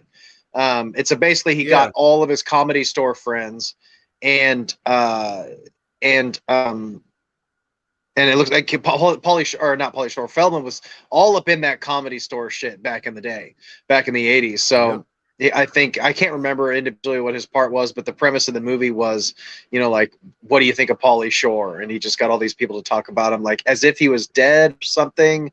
It's been so long since I've seen it, but he fakes his own death, and I forget, he winds up in prison. It's worth a watch. It's basically a glorified like cameo movie. It's just full of cameos. Yeah. Not stacked with the cast is crazy. And you know, Pauly, for his first movie, it's pretty cool. Yeah, it's worth a watch. Well, then the next one, he made a cameo in Dickie Roberts' Child Star. I think this is I always thought this was a pretty funny movie. I don't remember his part in this, to be honest with you. Was it cut or was it small? Is it the end part? He talks about this in the book. He's just in a few scenes. I want to say he's in that poker scene in the beginning when they're all playing poker at his house. I could be wrong, but the thing with this one is at the end of the movie they have that like "Heal the World" type song where all the former child actors are singing a song, and then that's where you get Corey Haim and Corey Feldman. They're there in their recording booth and they sing their lines, and that's basically their parts in the movie. Yeah, I have it, but I don't remember that at all. So unless I just when it was ended, I just shut it off and didn't watch like anything after. I don't know. I don't recall it. Hey, so I'm gonna have. Hey, my my little device here is extremely low on battery. I'm gonna have to unplug my mic. So if my audio cuts out, I'm gonna have to dip out and come right back in. So okay, well, yeah, we're actually not too far back. We're like in the late 2000s, so we don't have a couple more to go. So just take your time, do what you need to do. The next one is one I do want to chat about quickly. Well, actually, no, we're not there yet. This one is Serial Killer for Dummies. Can you hear me? Yep. Yes, sir. Can you hear me? Okay, cool. I've seen this one at the store a lot back in the day, like on DVD. Yeah. I saw them. What do you remember about this? I don't own this, but I remember seeing it on the shelves a lot. I didn't even realize Feldman was in it. Yeah, I want to say he plays like a teacher or some shit like that. I can't remember. Not a very big part, and not a memorable movie. For whatever reason, there was a lot of copies of this. I remember seeing it at like video stores all the time. I don't know why. Lisa Loeb is in it. Yeah, Lisa Loeb. Yeah, she is in it. Yeah, that's right. Lisa Loeb is in this.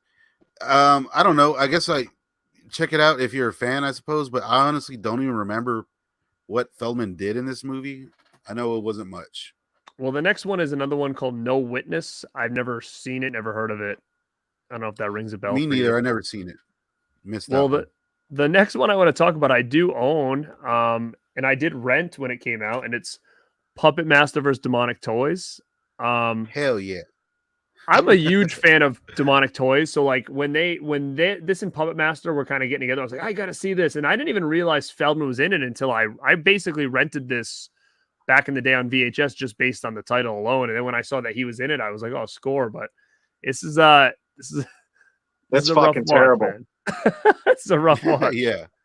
I don't think I ever finished it. I don't think I even got through it.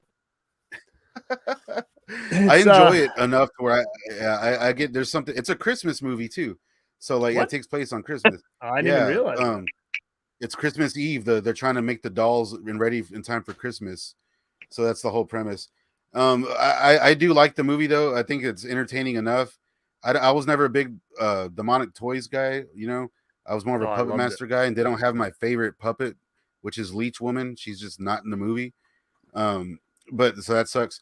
But I think it's just so schlocky. It's the better of those sci-fi sequels. Like it's better than the Pumpkinhead sequels that sci-fi did. It's better than the Return of the Living Dead sci-fi movies, you know? Yeah. So it's a one-off. It's not canon or whatever. I consider it canon. So Feldman's great in it. I love it. Well, yeah. I mean, he in the next one, I never heard of this either. It's called The Birthday. Yeah, dude. This may be his best role, like in the last. However, I'm not sure when that movie came out, but it's his last great role, man. How Justin was talking earlier, how you just need to find the right director and put him in the right movie. Yeah. He was on that path. This director is the same dude. You ever see that movie Grand Piano? Elijah Wood. Oh yeah. Mm-hmm. Yeah, it's the same director did that. So it's very stylish, real up class kind of feel. It's about this guy. He's a weirdo, played by Feldman, and they're throwing him a birthday party, but it's all a ritual for Satan. Like they're basically going to sacrifice him, and he has no idea. And it's all told in a real like old school kind of, like it has kind of like a Four Rooms vibes at times. And Feldman's just so good. He has this weird accent, and he gets real active in the third act. It's a strange movie. I can send you a link to it. I got a copy of it. Cool, man. He's really proud of this one too. He loves this movie. Yeah, he talked about it in the book. Yeah, yeah. Huh. I'm gonna have to look. When I get to it in the book, I'm curious to see what he says. Yeah, it just never got released out properly over here. Sucks. I'm sure we're gonna want to talk about this for a couple minutes. So, Lost Boys 2, The Tribe. Yeah, The Tribe. I recently covered that one as well. I'm gonna tell you right now, I didn't hate this. At all. I mean, again, being a huge Lost Boys fan, the easy thing for me to do was be like, this is garbage. It sucks. The one thing I wished is that there was more Haim obviously would have been my goal in this for him to be in it more. But like overall, I mean, I didn't think it was bad. I mean, it was. I don't know what you would have wanted. You know what I mean? Like I personally actually would probably prefer this over the other one. And I know that's not the most popular thing to say, but I don't know. I like the surfer dudes. They kind of have the same feel as kind of like the motorcycle gang or whatever. You got the Savini vampire in it. You got who's this guy? This guy's like Sutherland's nephew or something. Is that what he is? It's a half brother. Half brother. Is that what it was? Yeah. And I don't know. I thought it was okay. I again, it was for what it was. The time 2008. It's not. I don't think it's as bad as everybody says it is. No, it's not. No, dude. Yeah, it's better than The Thirst. I'll say that for sure. There's weird things in it though, dude. Like the main family, their last name's Emerson. So like first time I saw it, the whole time I thought the big reveal was that was Sam. They were Sam's kids, you know, and they're not. There's just no connection. No, they are Sam's kids. No, they're Michael's kids, right? I think they are Michael's kids, aren't they? I think there was supposed to be some connection, but I don't think they ever made it. I think there's some they reference Michael and Star's family in The Thirst. They're like they have a family now, like blah blah blah or whatever. Really? It's something weird like that. Maybe I'll rewatch it because I almost feel like they mentioned that Star and Michael got in a car accident. Yeah, there was like from what I remember, that was supposed to be like the whole setup. But I don't think it went through. But I could be wrong. And I thought the girl in it, the chick, was awesome. Yeah. It was for a Warner premiere. You know, you can't ask for much. So I thought they did pretty good considering. Mm-hmm. And I just wish they would have kept that stinger with it was so cool that ending with Edgar Frog driving in the car laughing. I know. I mean, he was like all vamped Edgar, out and stuff. Like they just totally cut that whole thing out and just like pretended it didn't happen, right? Yeah, with Alan Frog. Yeah, him just that was so cool if they would have kept that. Yeah, and like have Hamster show up at the end, tell him that he's on the way, end it with him in the car, and there's your part 3. You know, right. I totally agree. I would have rather had that happen and then maybe just do something from there than the way they just scrapped it and went into like the Frog Brother route or whatever. Yeah. No, I was agree. Just too messed up to do it. He couldn't even film anything in those movies. He was too fucked up. Yeah, man. I know it's unfortunate. It would have been so cool to see Haim like a vampire or whatever, you know, in that. They're just saying he couldn't even get through his lines. You couldn't understand what he was saying. This is about the time of I think this was when he was doing the 2 Corys, right? Or was that a little bit later? This is they were filming this when that show was going on. Yeah. It sucks because Corey wanted to do it so bad, you could tell. And well, the next one he did was Terror Inside. I've never seen it. Anybody else? I've never seen this one either. Yeah, I haven't seen this one or the next one actually. Well, the next one's called Hooking Up, and I have it right here. Yeah, it looks awful, dude. You do? It's fucking bad, dude. It's man. I would recommend. I have not seen that one. I would recommend checking out. Brian O'Halloran's in it. I know. Oh, nice. I know Justin's gonna mark out for that. Yeah. So like all I remember is I don't even think I got through the whole thing. Basically, I remember a scene. He goes to like a college party, Feldman does, and he's like, you know, there's like girls going down on him and stuff like at the party. And he's like way older than like the kids. It's interesting. It's weird. Like he's supposed to play like a younger guy or whatever. So yeah, I mean Balky's in bad, it, but I would recommend watching it because it's so cheesy. It's so lame. But I must have looked up that before because I remember that scene. Yeah. The next one was Lucky Fritz. I don't know that. Oh, dude, yeah, that one's a piece of shit. That made one of my on my worst of Feldman list. That made one of my worst of. It's like an Irish movie or something. It's obviously not shot here. Feldman has a horrible accent. And he plays a guy who gets struck by lightning, and he gets like some abilities or something. So fucking random. Like, dude, he's in the entire. He's in almost every scene, and it is like it's one of those. Yeah, you can skim through it. It's funny to see him, you know, with his voice, but it's not a good movie. That is too funny. Well, accents really aren't his strong suit. No. Yeah. We get into Lost Boys: The Thirst, which again, I think this is weaker than Tribe, and I know this one gets way more credit than Tribe does because I think people like to see the Frog Brothers back together, which was cool. I don't know. I've only watched this, I think, twice. I thought it was. I mean, I don't think it's god awful, but I mean, it could have been worse. I actually just watched this for the first time yesterday and split it up between yesterday and today. For a low budget movie, the digital effects aren't too bad. Feldman, Feldman is really going for that. I feel like he overdid it with the cool guy act, and it kind of it was just a little too much. Yeah, but it is a kind of a lesser movie. I don't really like there's no need for that much of a cast. You want to see the Frog Brothers do their thing, but you got the reality TV crew following around, and there's that goth girl annoying the shit out of me the whole time, and it's and the whole rave aspect, the little weird sword fight at the end, it just didn't really work for me. It kind of stopped feeling a little. The main vampire. What's that? To me, the reason I don't like this one as much is it almost didn't feel Lost Boys-ish at all, except for the fact that those two characters were in it. At least the part 2, The Thirst, had a little bit of a Lost Boys element to it, with the, you were back at Santa Carla, I believe, right? And then you had the beach, there was parties. I feel like it had some kind of similarities with it, and this one was very different. Well, The Thirst was shot in Hungary or some shit like that, or really? It was not shot in America, so you can kind of tell it looks a little off. Real quick, one thing I know, on IMDb it says that Splatter is a TV series. It's actually a movie. It's a Netflix movie. You can find it on Netflix right now, and it is the worst Joe Dante movie ever made.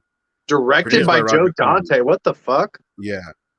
Dude, it went missing for years. This last Halloween, Netflix just randomly put it back up, and I watched it, dude. Holy shit! Check it out. I'll check it out. Roger Corman.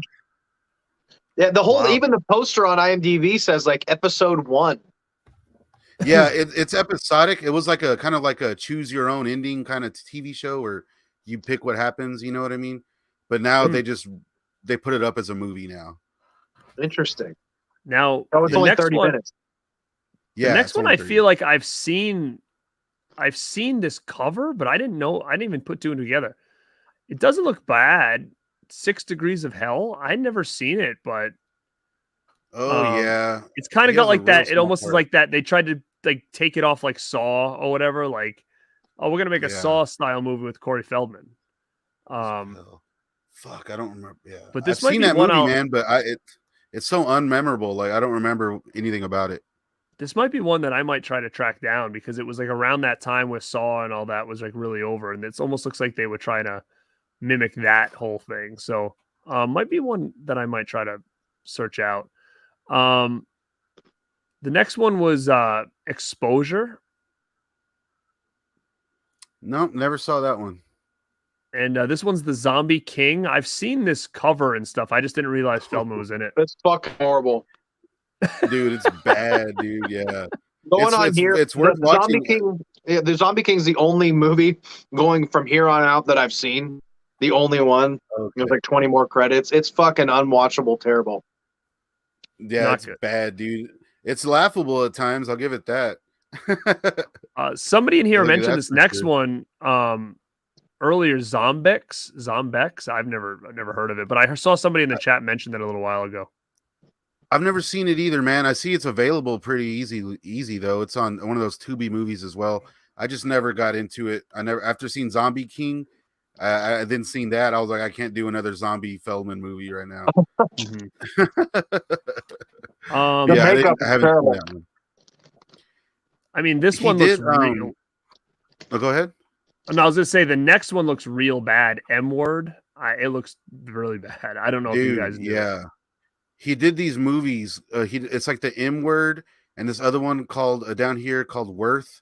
the testimony of Johnny St. James or some shit. They're like these weird pseudo-religious movies, like almost like straight up like Catholic movies almost, starring he did 2 movies with fucking Eric Roberts that are like that. They're really bad, dude. Like I watched his scenes. They're unwatchable. I think this M Word is a little better. It was pretty good. It has Chrissy from Sopranos in it in the main role, and Feldman he's actually pretty good in it as well.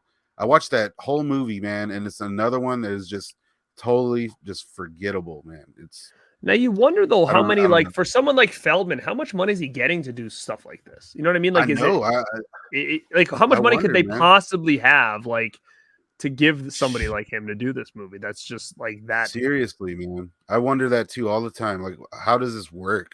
You just get offers for these random ass movies and show up in whatever clothes you want and do your thing and leave. It's crazy. Now this like next 20 one, grand, probably like a quick we'll give you 20 grand or something. Yeah, I guess. Yeah, 10 grand under the table. This next was a 2015 movie called Body High. I mean, I don't know this at all. We're getting into the weeds on these later. I could never find it. I tried hard. This one reunites Corey Feldman and Leanne Curtis from Rock and Roll High School Forever. So really? I think I want to say Feldman.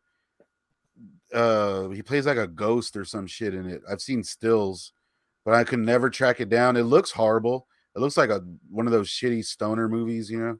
Mm-hmm. How about we already blew past this, but one thing I'll mention really quick, just for 2 seconds.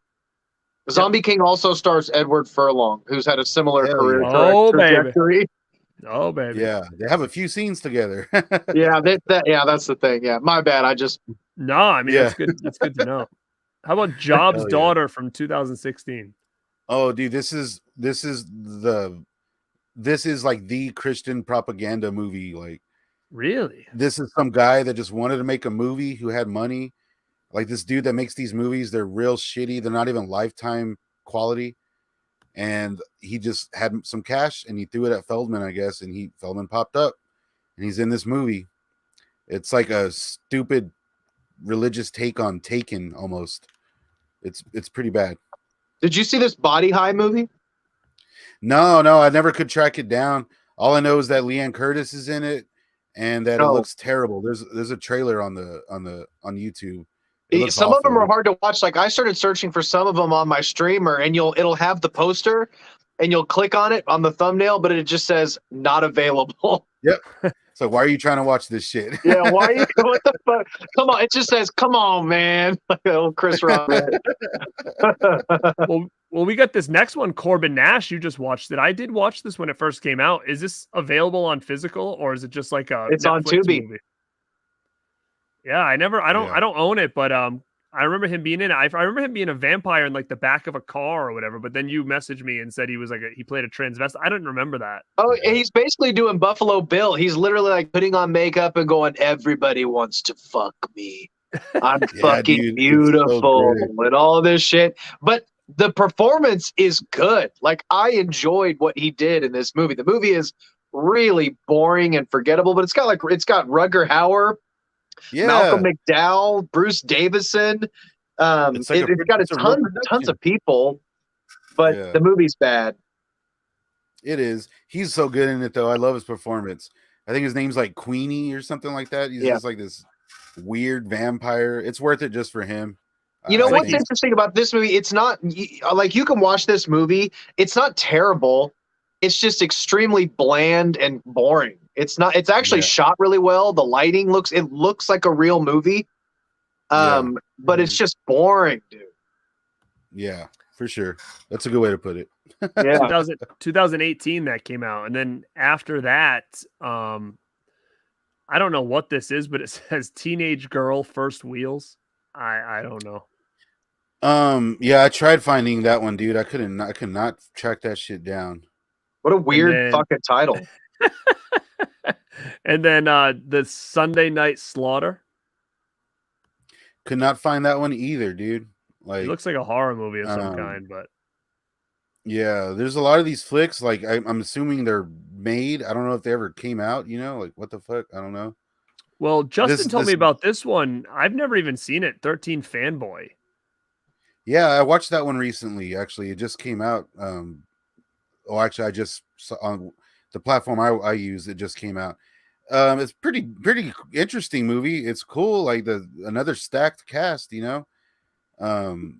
Basically, the Feldman, movie starts out with Deborah Voorhees, like, and we always, in my opinion, the greatest hits in horror history. Let's be honest here. I don't mean to be crass. I mean, holy shit. Nobody forgets that fucking scene. Is it part 4 or 5? Five? I think it's 5.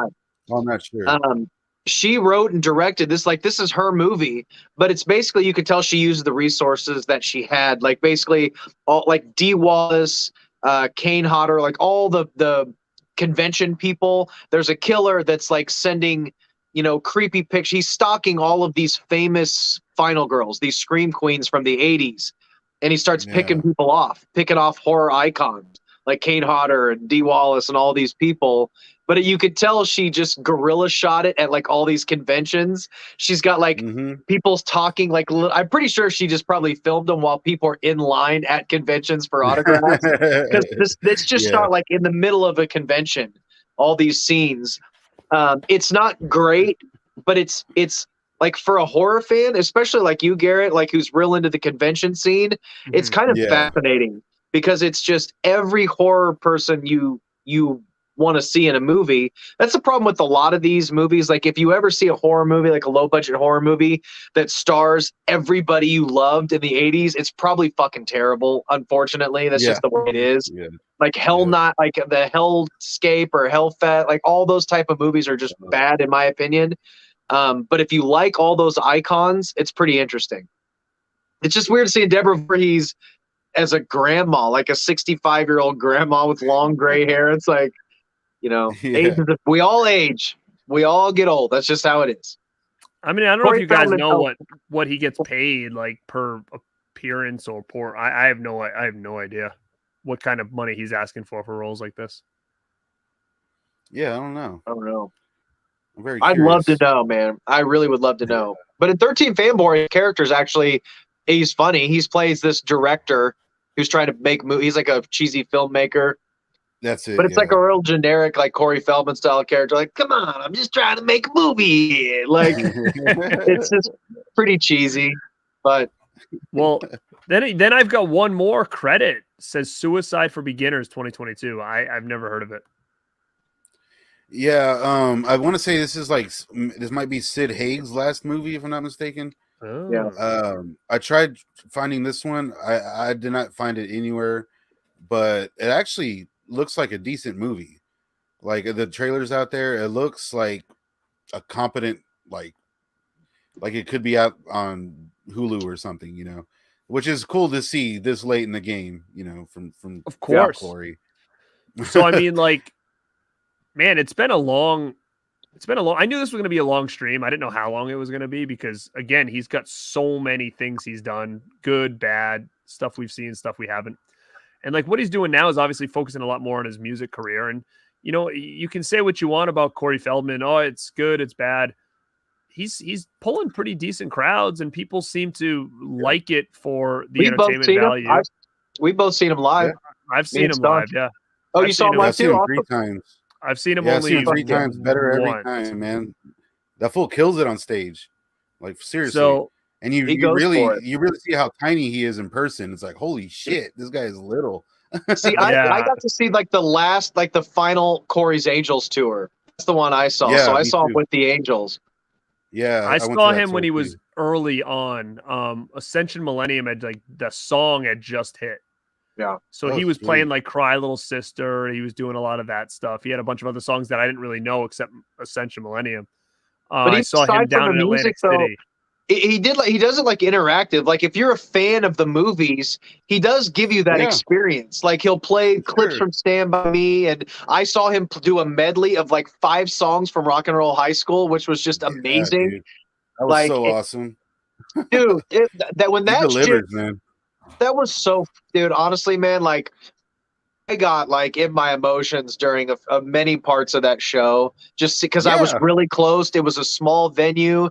He's talking about Haim and he's like singing movies from fucking like the fact that there was enough people to get together to watch him sing, like, what is it, Dare Dreamer and songs like that, like live. It's like, how the hell am I witnessing Corey Feldman singing songs from this movie while like the movie plays behind him? It was just insane. It was insane, dude. Yeah, it was. And he's doing shows around. He actually just was here, and I didn't see him on his new tour. He was just here 2 weeks ago. I think he was here December 4th or something like that. And you didn't catch him? I didn't know. I had no one. Dude, I don't have a lot of people like around here to go with. Like, I've asked a bunch of people, and they're like, eh.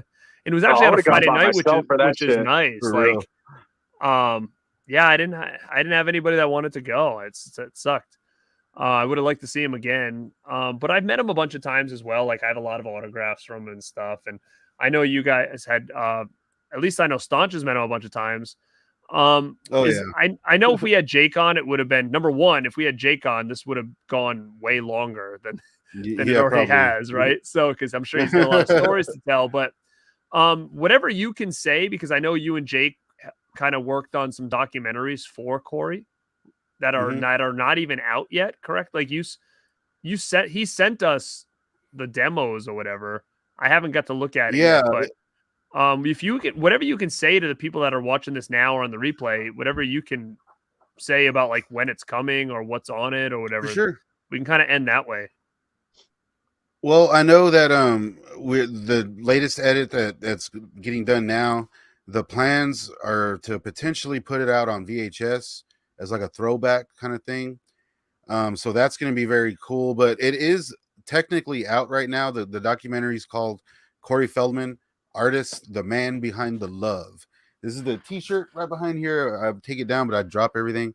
It is out on his box set. It's part of his box set. The Love, I believe it's called Love Returns, or it's a that big heart set. Yeah. And so you can get the DVD in that of the original cut that I did.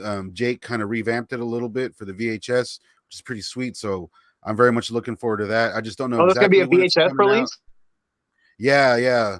That's the plan. So I'm not 100% on that, but that's the plan right now. I know that's what Jake had told me, so I'm assuming that's still happening. I'll let you guys know as soon as I know more about that. I got a question. Yeah. So that box set that actually came to fruition, like it's actually shipping. Yeah, you can order it right now on CoreyFeldman.net. It's a little pricey, I think, right now still, but it's worth it. You get like everything, all of his music. You get he re-recorded a bunch of stuff. He put out a track of it's just called Karaoke. Like it's all his big songs with no vocals, so you can do karaoke to him, which I'm actually going to do. I'm going to do that. I'm going to make a video recording one of his songs, and then it's stacked. There's a magazine that Jake made that's supposed to look like an old teen magazine, you know, with like all the liner notes. You get guitar picks, a bunch of CDs, posters, all kinds of shit. I really want one. I don't even have one myself, and I've worked on it. You know, how the hell did you not get a fucking a promo copy? I'm working on it. Yeah, they're limited right now. I know. Like Corey, he really does care about his fans. That's the cool thing about Feldman. Like you were saying, he goes on stage and delivers this shit for nobody else except his fans. So the guy really wants to make sure everyone gets one. I'm assuming before, you know, putting them on sale or anything like that. But they're out there. I highly recommend getting one. If you do, let me know. I want a solid review on it. I would love to hear what people think about that documentary when it finally comes out, which will be soon. So yeah.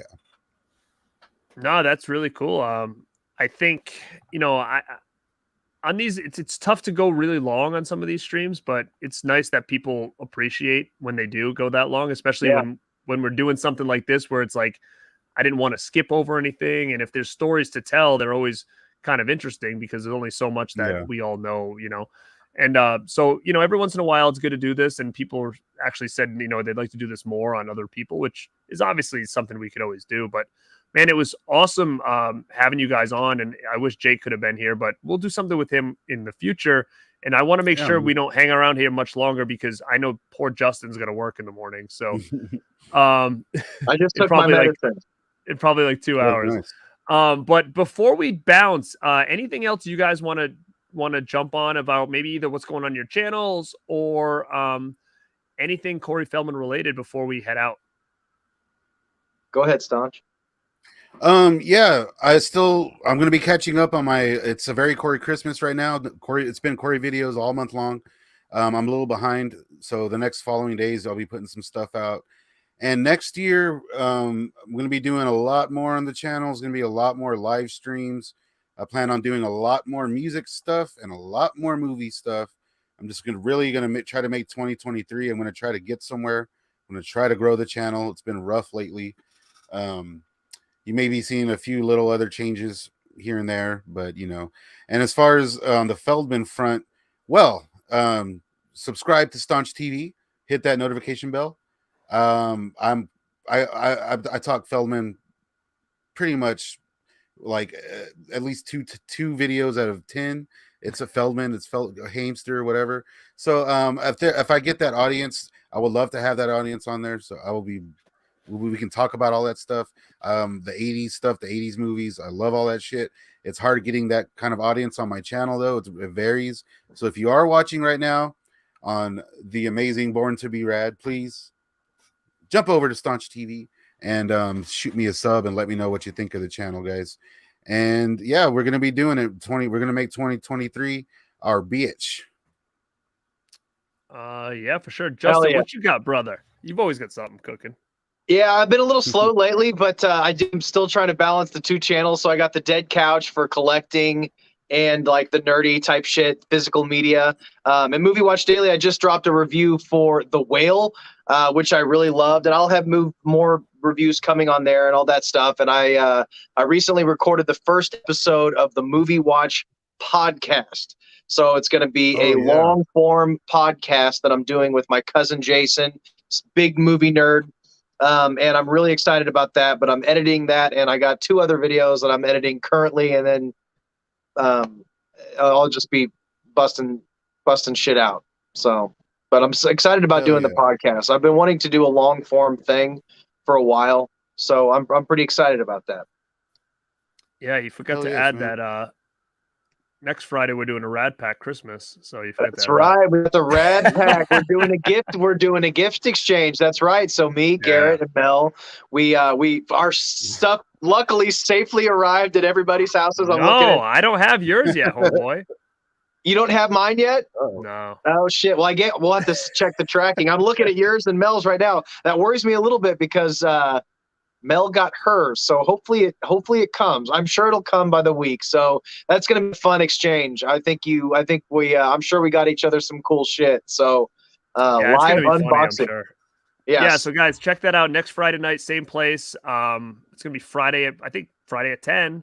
Rad Pack. It's gonna be the Rad Pack Christmas, and we're gonna do gift exchange, and we're gonna kind of talk a little bit about things that we have planned for 2023 when it comes to the Rad Pack stuff, and it'll be cool. And as far as anything else I'm doing, New Year's Eve, I'm going to be doing 5 years of Scream Factory.